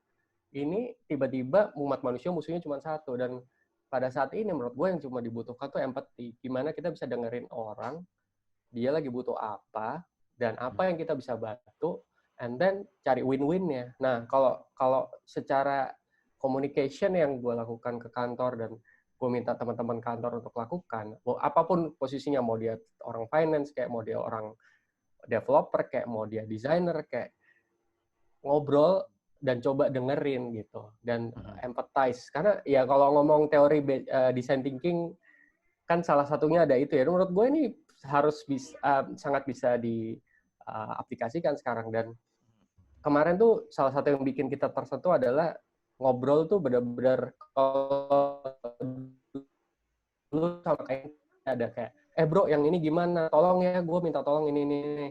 Oh oke. Ya jawabnya teknis. Kalau sekarang tiba-tiba ngobrolnya udah mulai nanya, ya keluarga lo gimana ya gitu. Lo nggak apa-apa nggak di kantor, anak-anak lo gimana. Nah, tiba-tiba timbul percakapan yang lebih mendalam, dan itu harusnya yang menurut gue kita bisa bangun sekarang. Bagi yang udah punya klien, menurut gue sih dekatkan aja hubungan lo ke level yang benar-benar bisa benar-benar jadi partner gitu loh. Karena prinsipnya tadi we are in this together with the client itu benar banget. Dan habis itu mudah-mudahan nih apapun ini kita kapal kita lagi semua sedunia lagi mau dibelokin, tapi nggak tahu, kita masih belum tahu kemana. Nah pada saat itu yang nggak akan hilang tuh menurut gue hubungan baik sih. Gitu. Regardless lo punya skill A, skill B, skill C. Sekarang misalnya kita lihat punya, oh di sini lagi rame, di sana lagi rame, ya itu. Tapi itu akan terus evolve. Tapi hubungan baik menurut gue akan tetap stay. Nah jadi kalau gue back to basic sih, ke empathy, coba bangun hubungan baik, and then coba jawab dari benar-benar apa yang mereka butuh. Ya, dan itu ternyata susah, nggak gampang sama sekali. Gitu. Jadi ya kita mencoba menjadi orang yang nggak so pinter lagi sekarang, benar-benar kayak anggaplah kita nggak tahu apa-apa, kita jalanin aja dulu apa yang depan mata dan coba tweaking day by day. Gitu. Oke, ini gue coba unmute satu. Thank you Jal. Gue unmute satu. Ini ada namanya Abang dari 7/8 Studio. Dia 7/8 ini termasuk notabene studio yang baru mau ngegas sebenarnya, karena baru muncul, baru mau ngegas, tahu-tahu kena masalah kayak ini. Gimana Bang? Kalau sama Vino nanggap. Halo Bang. Sebenarnya di sini ada partner gue juga sih, namanya Vino. Hai Vin. Gue nggak nyangka lu bakal unmute sih, yes. Cuman yang pengen gue nanya sebenarnya gimana sih cara keep mentalitas sih guys dari everything what happen, mau dari secara internal dan gimana caranya nyebarin itu ke anak-anak sih, to be honest. Itu yang gue pengen tanyain. Mentality ya? Ya. Ada yang mau riset? Silakan, Seto. Mentality, iya kalau satu sih sebenarnya, kalau sebenarnya dari masing-masing sebenarnya sebenarnya dari gue mencoba, maksudnya kalau gue mencoba produktif sendiri sih, gue mencoba hal-hal baru sih sebenarnya, kayak ngelakuin sesuatu aja gitu biar nggak gila gitu.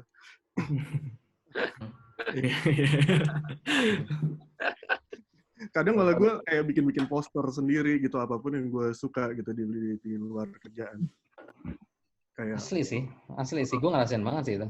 Iya, rencana, tapi gue kayak sama anak-anak gue pengen bikin program sih, maksudnya kayak sekitar seminggu sekali lah gitu, mungkin hari Jumat gue mau bikin kayak kelas kecil aja ngebahas tentang kayak desain history atau bahas tentang sekarang grafik desain di pandemi ngarahnya kemana gitu entarnya. Gue pengen bikin sesuatu yang emang gue sendiri bisa bikin sesuatu gitu, presentasi apa segala macam untuk anak-anak sekalian sharing gitu, dan mereka juga bisa dapat sesuatu juga gitu.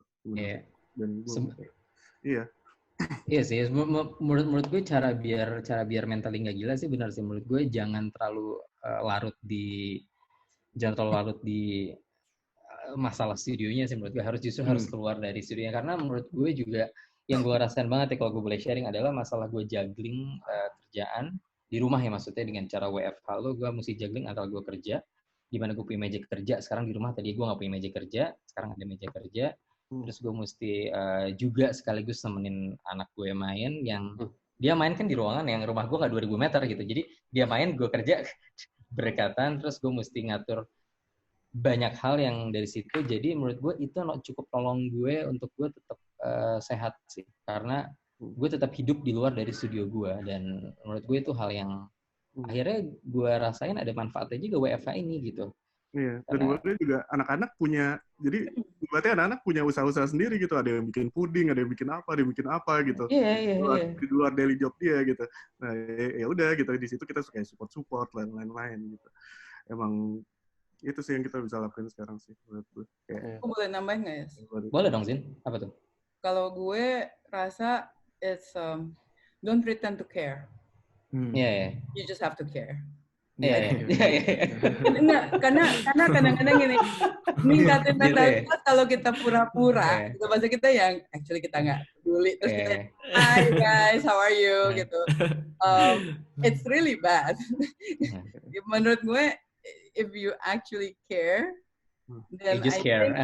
You just care, dan lo pasti bisa ningkatin mentalitas teman-teman kantor gitu. Dan kadang-kadang gue jujur aja, misalnya gue bilang ke anak-anak gue yang kayak, sorry gue nggak nanyain lo berapa hari karena gue juga lagi stres. Dan buat mereka, oke mbak, no worries gitu loh. Karena I'm just being honest aja gitu.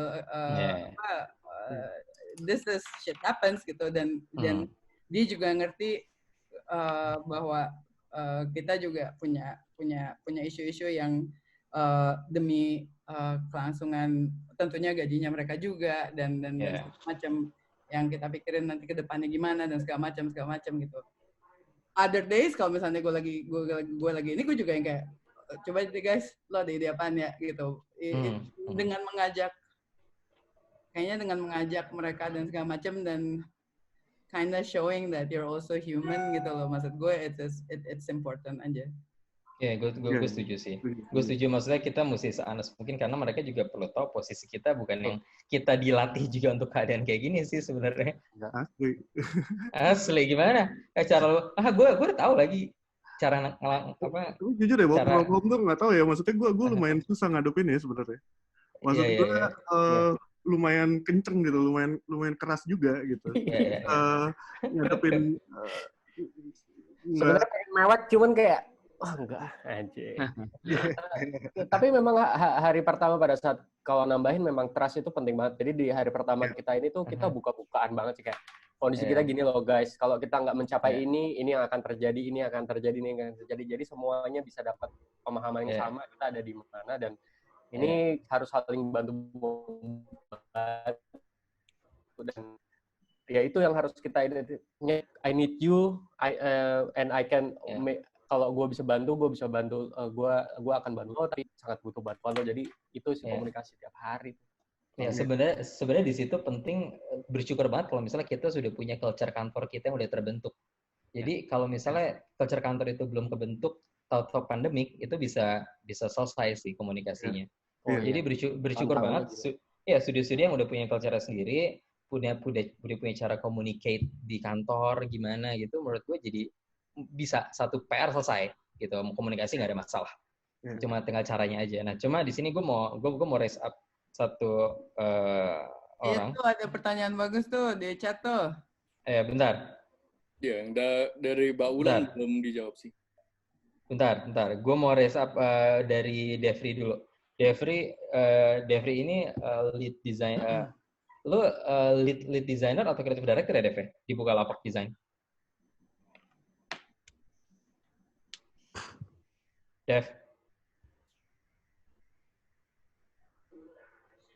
Devri. Dev.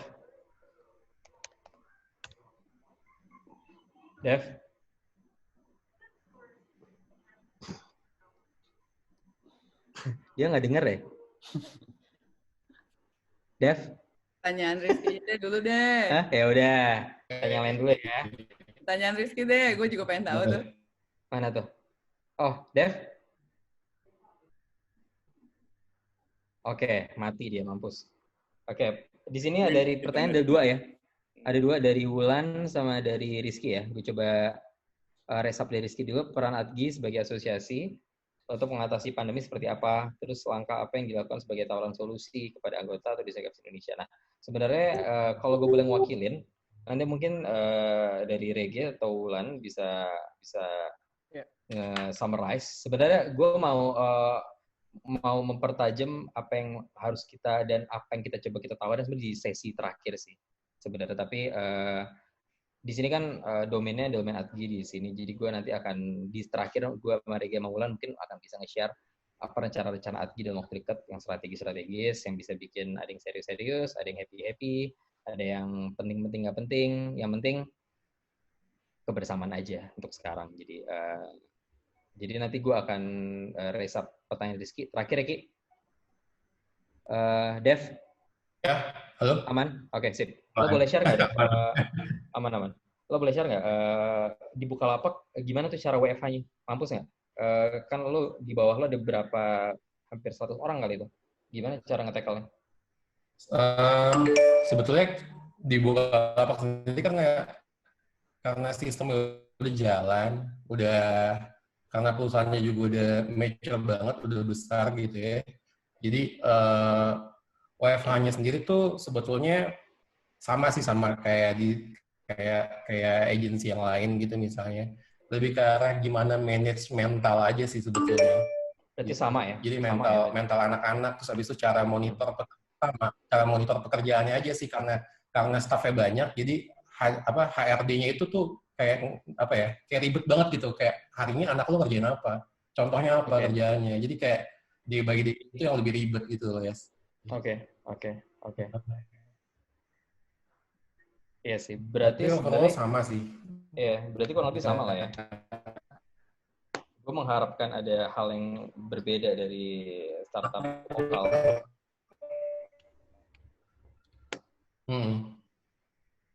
Oke, di sini sorry nggak apa. Nggak ada sih, sama aja, dan justru kayak lebih ribet karena organisasinya kan besar banget kan, jadi ya itu masalah tanggung jawabnya itu yang agak lebih ribet gitu dibanding agensi-agensi yang skill-nya lebih kecil gitu. Kira-kira gitu. Oke, thank you Dev. Sorry gue mute ya. Pertanyaan dari Wulan tadi, ada yang udah, please jujur, ada yang udah nge-PHK atau nge-layoff karyawannya nggak di sini? Ini boleh gue coba ya? Boleh gue coba. Jadi lo mau jujur nggak? Ini di record. Ini di record loh, Sal. Dikit aja. Mau di unrecord dulu nggak?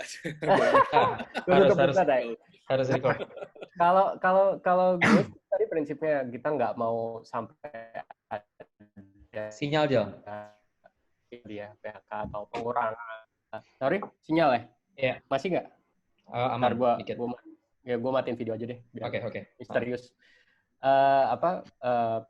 kita prinsipnya nggak pengen ada PHK atau ada pengurangan atau apapun. Kalaupun sampai ada pengurangan, manajemen udah komit kita dulu yang kena, dalam artian misalnya THR atau apa kita mundurin segala macam.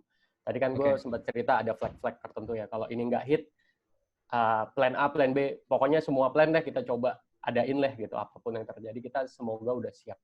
Nah, tapi gue kemarin jujur ada melakukan beberapa trimming down gitu, tapi tidak terkait masalah cost gitu, tapi lebih terkait kepada tim mentality. Kalau buat gue ini penting banget tim mentality nih saat-saat kayak gini, karena kita tuh nggak bisa ngobrol ketemu langsung, men. Misalnya gue ngobrol kayak gini nih nggak kelihatan mukanya, lo nggak tahu gue misalnya lagi mukanya sebel atau gimana nggak tahu, men. Kalau di kantor lo ada apa-apa lo bisa intervensi, lo bisa ngomong langsung atau gimana, lo tahu kondisi emosinya nih orang seperti apa. WFH itu hampir nggak mungkin lo tahu dia kayak gimana secara kondisi emosi. Yang bisa lo track cuma dari kerjaannya doang. Sama nih orang nongol apa enggak, that's it. Makanya begitu ada yang mungkin kalau gue sebutnya aneh-aneh gitu ya, dalam artian kayak nggak sejalan, terus bikin teamworknya jadi agak berantakan, kurang disiplin dan lain sebagainya. Nah, kita agak nggak tolerate sih dalam kondisi kayak gini. Bukannya baik lagi nggak mau mikirin orang, cuman kita nggak pengen nge-suffer segitu banyak. Ya, buat gue 30 orang tuh udah pusingnya, 20-an orang tuh udah pusingnya setengah mati lah untuk menjaga tadi spirit, mentality tadi.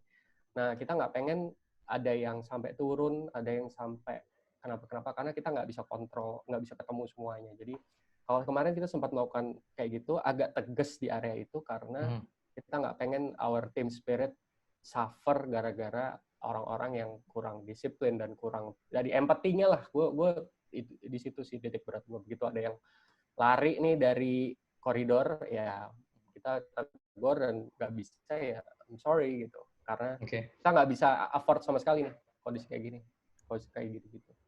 Kalau dari gue sih itu sih. Tapi mudah-mudahan kalau dari sisi ekonomi, ya mudah-mudahan sih enggak sih, mudah-mudahan ya. Ada yang sudah berpengalaman, maaf banget terpaksa harus lay off, dan alasannya apa?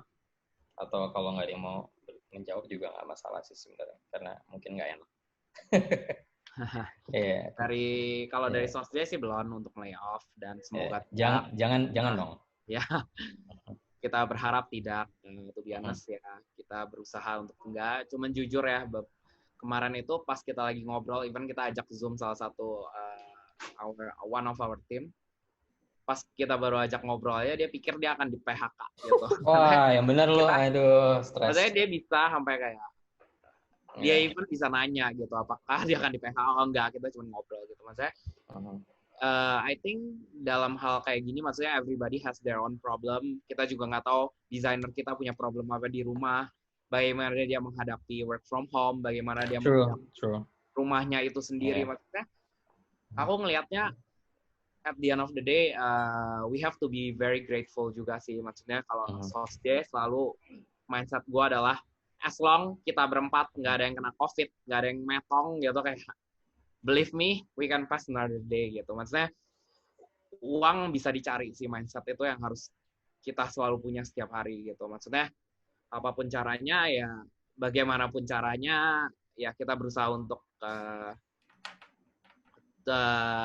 bisa support these people gitu, maksudnya tim kita. Cuma ya aku juga setuju, don't pretend to care, yes, one thing menurut aku, tapi believe me, as we are human being, dan di saat kita dicoba, menurut aku kita semua lagi dicoba, the true colors will show gitu. Maksudnya semua orang baru kelihatan aslinya di saat cobaan, even your partners, your designers, semua kelihatan aslinya gitu. Even lo sendiri lagi. Ya, jadi pemabuk, Kak. Iya.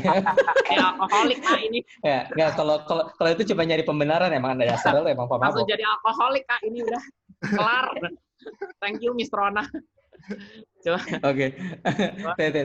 Gue setuju sih, maksudnya poin yang gue suka banget dari lo adalah kita nggak pernah tahu apakah semua orang lain punya privilege seperti kita yang kita rasain, misalnya ketenangan di rumah ketika bekerja, maksudnya ada resistance dari keluarga ketika dia kerja di rumah, atau dia punya problem, gue nggak tahu apapun itu, internetnya nggak stabil tapi dipaksa untuk lo harus online terus. Banyak orang nggak punya privilege seperti yang kita punya. Jadi kayaknya empathy emang, apalagi lo studio leader ya, empathy itu hal yang harus kita pegang banget sih Jal, gue setuju banget di situ sama lo sih.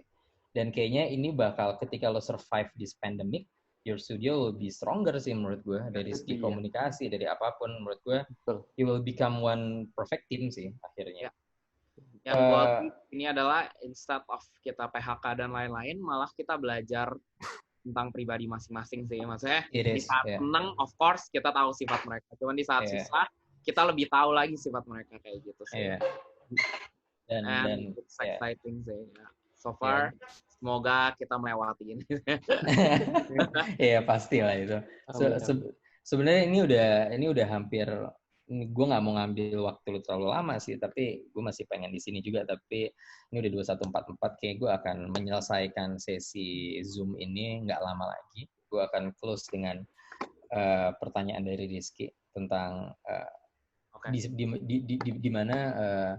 di mana posisi asosiasi sebagai di sini Adgi, ada Rege ketuanya, ada gue dan Wulan dan Derry dan semua guys yang ada di sini. Gimana cara kita nyikapinnya? Apa yang bisa kita juga nggak di-train untuk hal seperti ini, tuh biasa sama kayak kalian semuanya. Kita juggling juga, kita ada studio, kita mengelola asosiasinya juga. Jadi tentu kita juga mencoba berusaha relevan.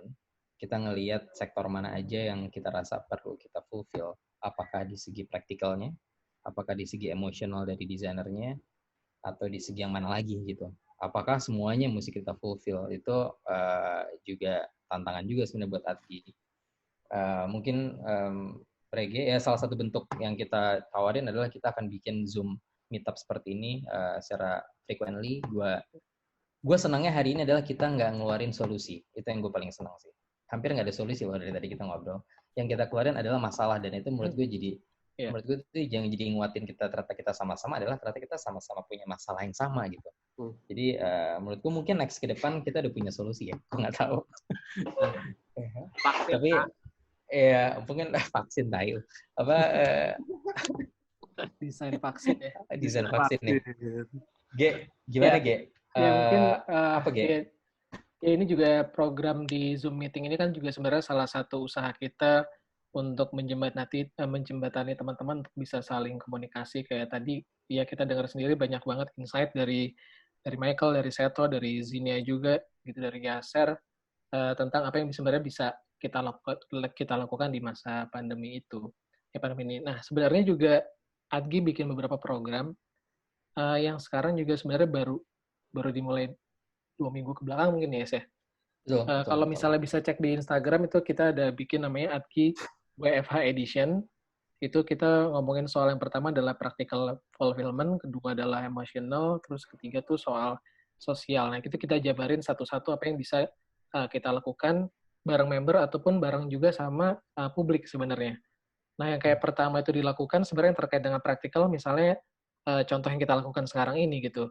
Terus kemudian kita juga bikin namanya design job board, di mana kita lagi coba kumpulin teman-teman yang kira-kira membutuhkan pekerjaan, nggak hanya member bahkan di sini, tapi desainer masyarakat desainer pada umumnya di Indonesia, untuk bisa share portfolio mereka dan juga link portfolio untuk bisa kita share ke publik lewat sosial media kita gitu. Nah itu gue rasa juga mungkin bisa kasih kesempatan ke para desainer mungkin untuk bisa memperkenalkan dirinya, sehingga mungkin orang yang emang aware butuh misalnya, oh ini desainer yang memang fokus di branding untuk kebutuhan UKM, oh ini mungkin misalnya dia bisa bantu di sosial media, teman-teman bisa akhirnya di publik bisa pada tahu tentang para desainer ini. Itu contohnya. Terus juga sebenarnya yang paling penting saat ini adalah mungkin nanti Wulan bisa bantu tambahkan, adalah soal sensus design. Jadi Adgi itu sebenarnya udah planning sebenarnya dari 2019 bahwa kita sebenarnya butuh insight dari teman-teman tentang kondisi industri kita di tahun 2019. Tapi ternyata pas ada kejadian ini, akhirnya pertanyaan sensus itu agak kita sedikit tweak untuk juga menceritakan kondisi saat ini gitu. Nah, kondisi ini dibutuhkan sama Adgi. Sebenarnya juga dari Kemenparekraf udah menanyakan ke saya beberapa kali, dari mereka kira-kira bisa membantu dalam bentuk apa gitu. Nah, waktu itu saya juga sebenarnya belum bisa jawab.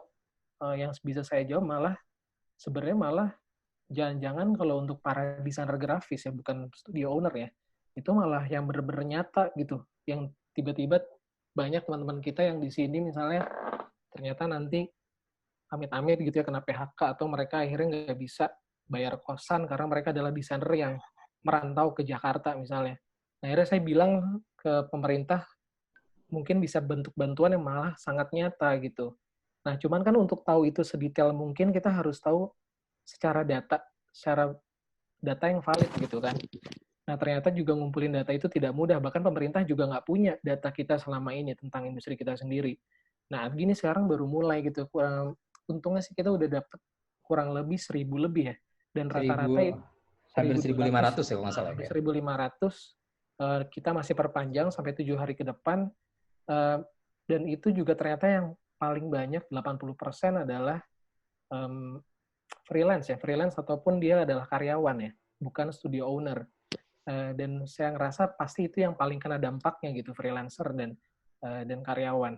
Nah, tapi saya juga butuh di sini adalah para owner untuk bisa ngisi. Di sini sekarang tuh baru isi kurang nggak nyampe 100 ya, ya. Mungkin baru 80-an orang yang ngisi. Dan kayaknya kita tahu di Indonesia tuh ada mungkin member kita aja sekarang 800 dan 50% itu kalau menurut saya kalau nggak salah studio owner ya. Nah, kayaknya masih kurang banget data yang kita dapat saat ini. Nah, tapi meanwhile juga dari government udah menanyakan terus, kira-kira apa yang bisa kita diskusikan terkait industri desain grafis. Dampak apa yang kena di musik, film, semua udah share tentang permasalahan mereka gitu kan, nggak di industri kita aja kan, semua merata di semua 16 subsektor ekonomi kreatif. Nah, kita adalah salah satunya, dan juga Wisnu Tama sebagai Menteri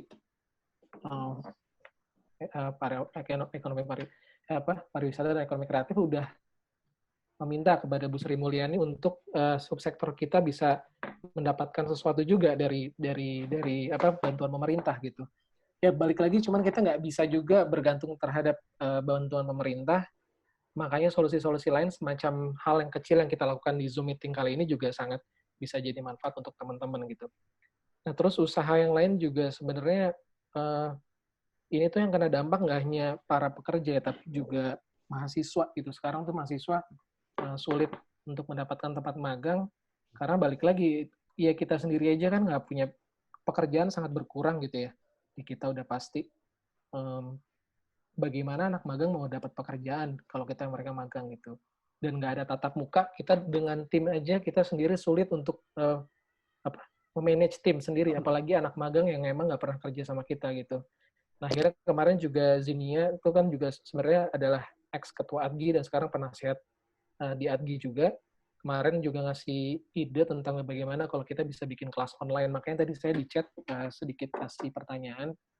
Mungkin teman-teman di sini juga bisa ada yang berkontribusi di kelas online tersebut untuk memberikan alternatif baru, solusi buat para mahasiswa agar mereka program magangnya tetap bisa jalan gitu. Dan itu tentunya kita lagi usaha dengan koneksi dengan berbagai kampus DKV di Indonesia, gimana cara itu bisa dapat penghasilan juga buat para pengajarnya.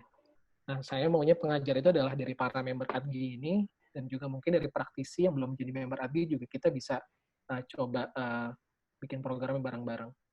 Kurang lebih sih gitu. Mungkin kalau dari Ulan ada tambahan, Lan, atau dia boleh kalau sini ada tambahan. Untuk melanjutin tadi kelas magang, jadi ide dasarnya adalah sharing ke mahasiswa, di mana sebetulnya kan program magang ini gue sebetulnya dari dulu nggak gitu suka ya namanya magang, karena buat gue kampus ngasih anak-anaknya ke kita luangin waktu untuk ngajarin, sementara kita juga keluar duit untuk bayar anak-anak ini, dan mereka masih bayar uang sekolah. Buat gue tuh nggak fair.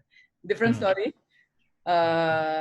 Tapi fungsinya magang itu kan biar mereka mengerti gimana caranya kerja atau di real world, bukan hanya mungkin melatih skillnya, tapi biar mereka tahu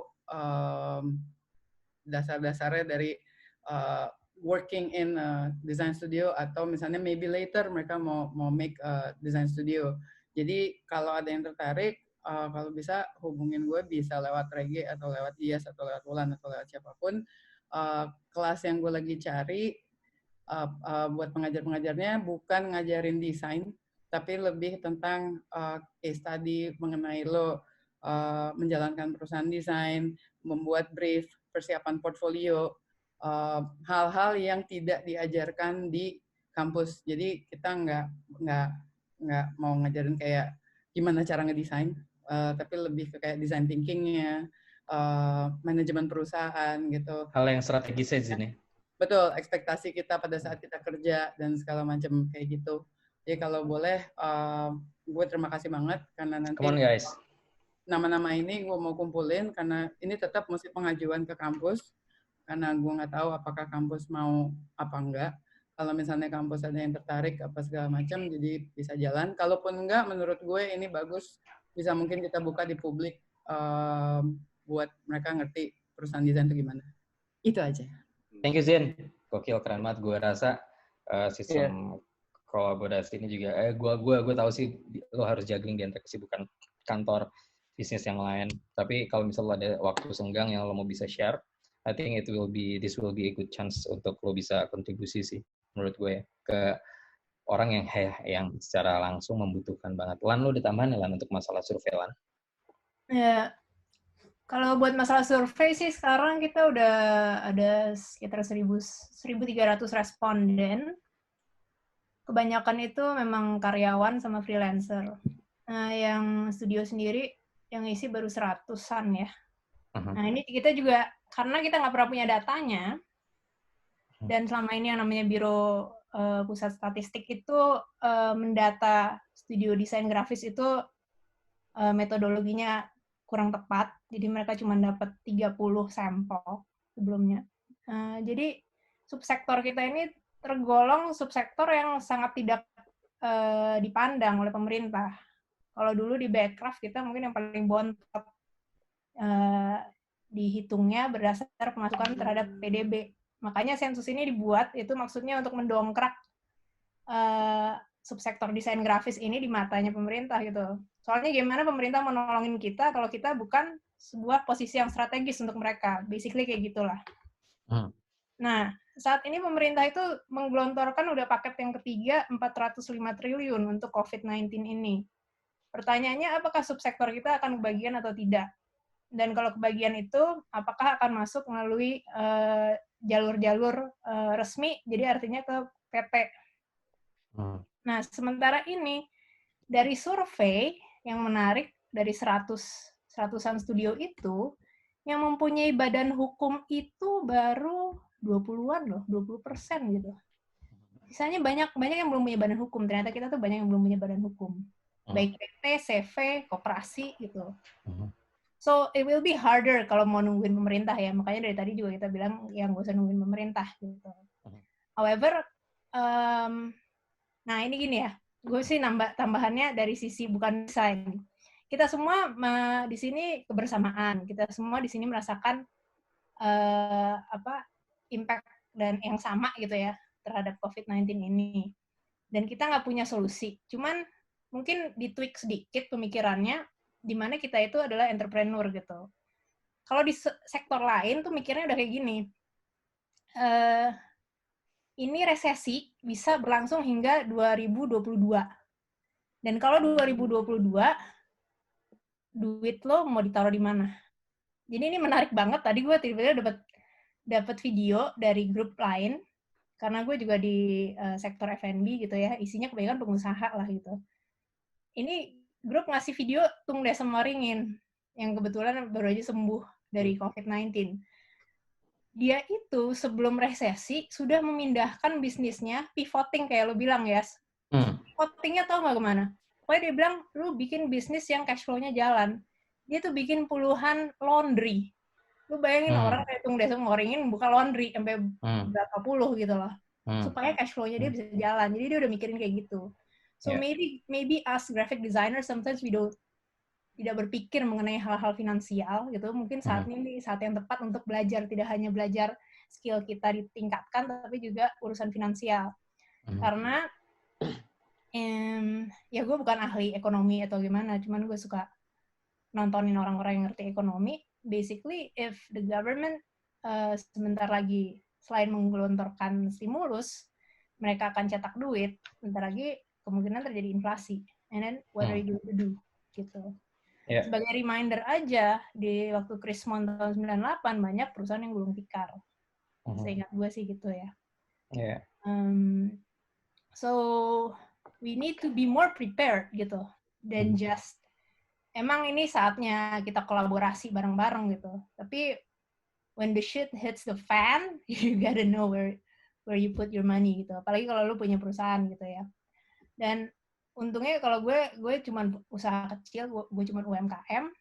Kalau gue sih mengalihkan pegawai gue untuk isi kartu prakerja. Paling enggak itu bisa membantu mereka sedikit di 4 bulan ke depan gitu. Gue nggak tahu yang lain-lain gimana, tapi menurut gue nggak usah terlalu gengsi untuk isi kartu prakerja. That's government money that you can use because it is also your money, apalagi kalau lu bayar pajak gitu kan. Intinya sih gitu.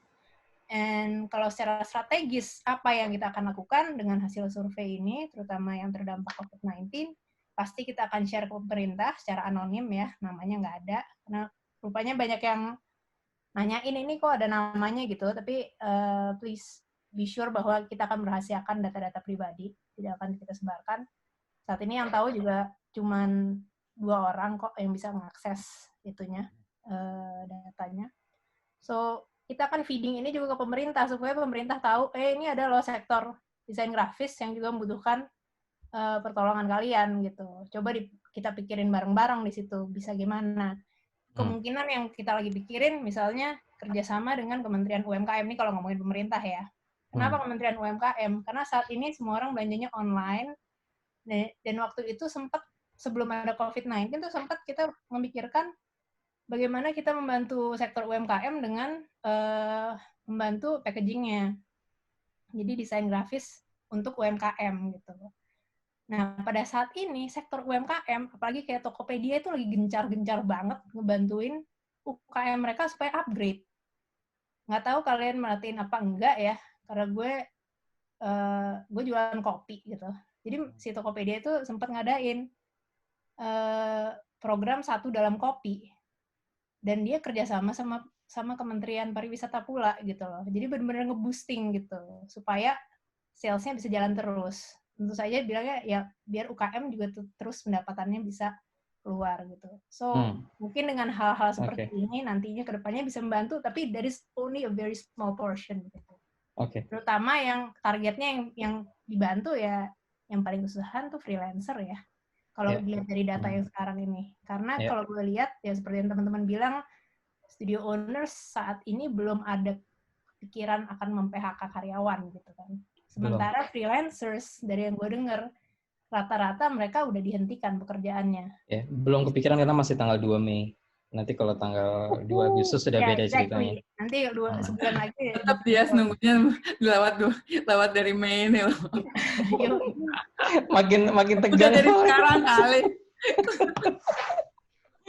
Nggak. Tetap positif. Semangat, gue seneng positif. Ya, WFH pas habis sholat itu, WFH. Oh ya, itu baru WFH tuh. Aduh. Udah bisa udah lewat 1 Mei. Oh iya ya. Kemarin udah gila. Iya. Udah Mei Day. 1 Mei biar nggak di demo.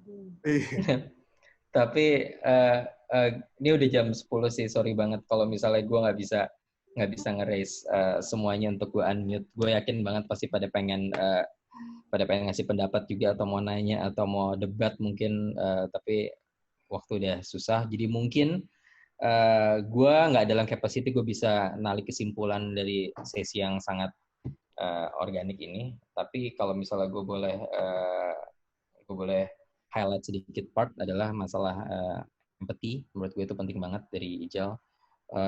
Tapi masalah how we survive itu juga penting. Kita jaga mental kantor. Beruntunglah untuk lo semua yang studionya punya culture. Jadi I think you're ahead. Ya udah sih menurut gue kita jangan ngarepin pemerintah untuk bantu kita. Dan again itu aja sih menurut gue. So gue mau thank you banget nih buat Seto, Aji, Wahyu, thank you guys dari Seto Kolektif, thank you banget guys. Dari Sosj ada Krista, ada Kristen, ada Mike, thank you banget. Jal, thank you Jal. Walaupun lo nggak ditemenin sama Caleb, tapi tetap thank you. Yang udah ngeri suara Babal dari tadi gue senang. Ada Yaser, thank you Zer, thank you Zin, Fendi, thank you Fen, keren banget Tendon. Abang Mawarid, thank you semuanya. Ya udah, gue sudahin aja sesi kali ini. Semoga di Zoom yang ngopi online kedua kita masih gini-gini aja. Jadi masih gini-gini itu masih bagus jadi maksudnya. Iya. Jadi masih gini-gini aja itu masih bagus berarti. Ya udah. Selamat berpuasa bagi yang menjalankan. Devri dari Bukalapak, thank you Dev. Semua, bye. Sampai ketemu lagi. Bye, thank you. Thank you. Good to see you guys. Thank you, everybody. Sampai ketemu Sehat-sehat lagi. semua. Stay healthy. By the way, kalau ada yang mau minta file recording ini silahkan ke kita Japri aja. Nanti kita kasih file di email karena file lumayan besar. Kalau ada yang mau aja. Thank you everyone. Bye bye. Stay safe. Stay well. Thank you.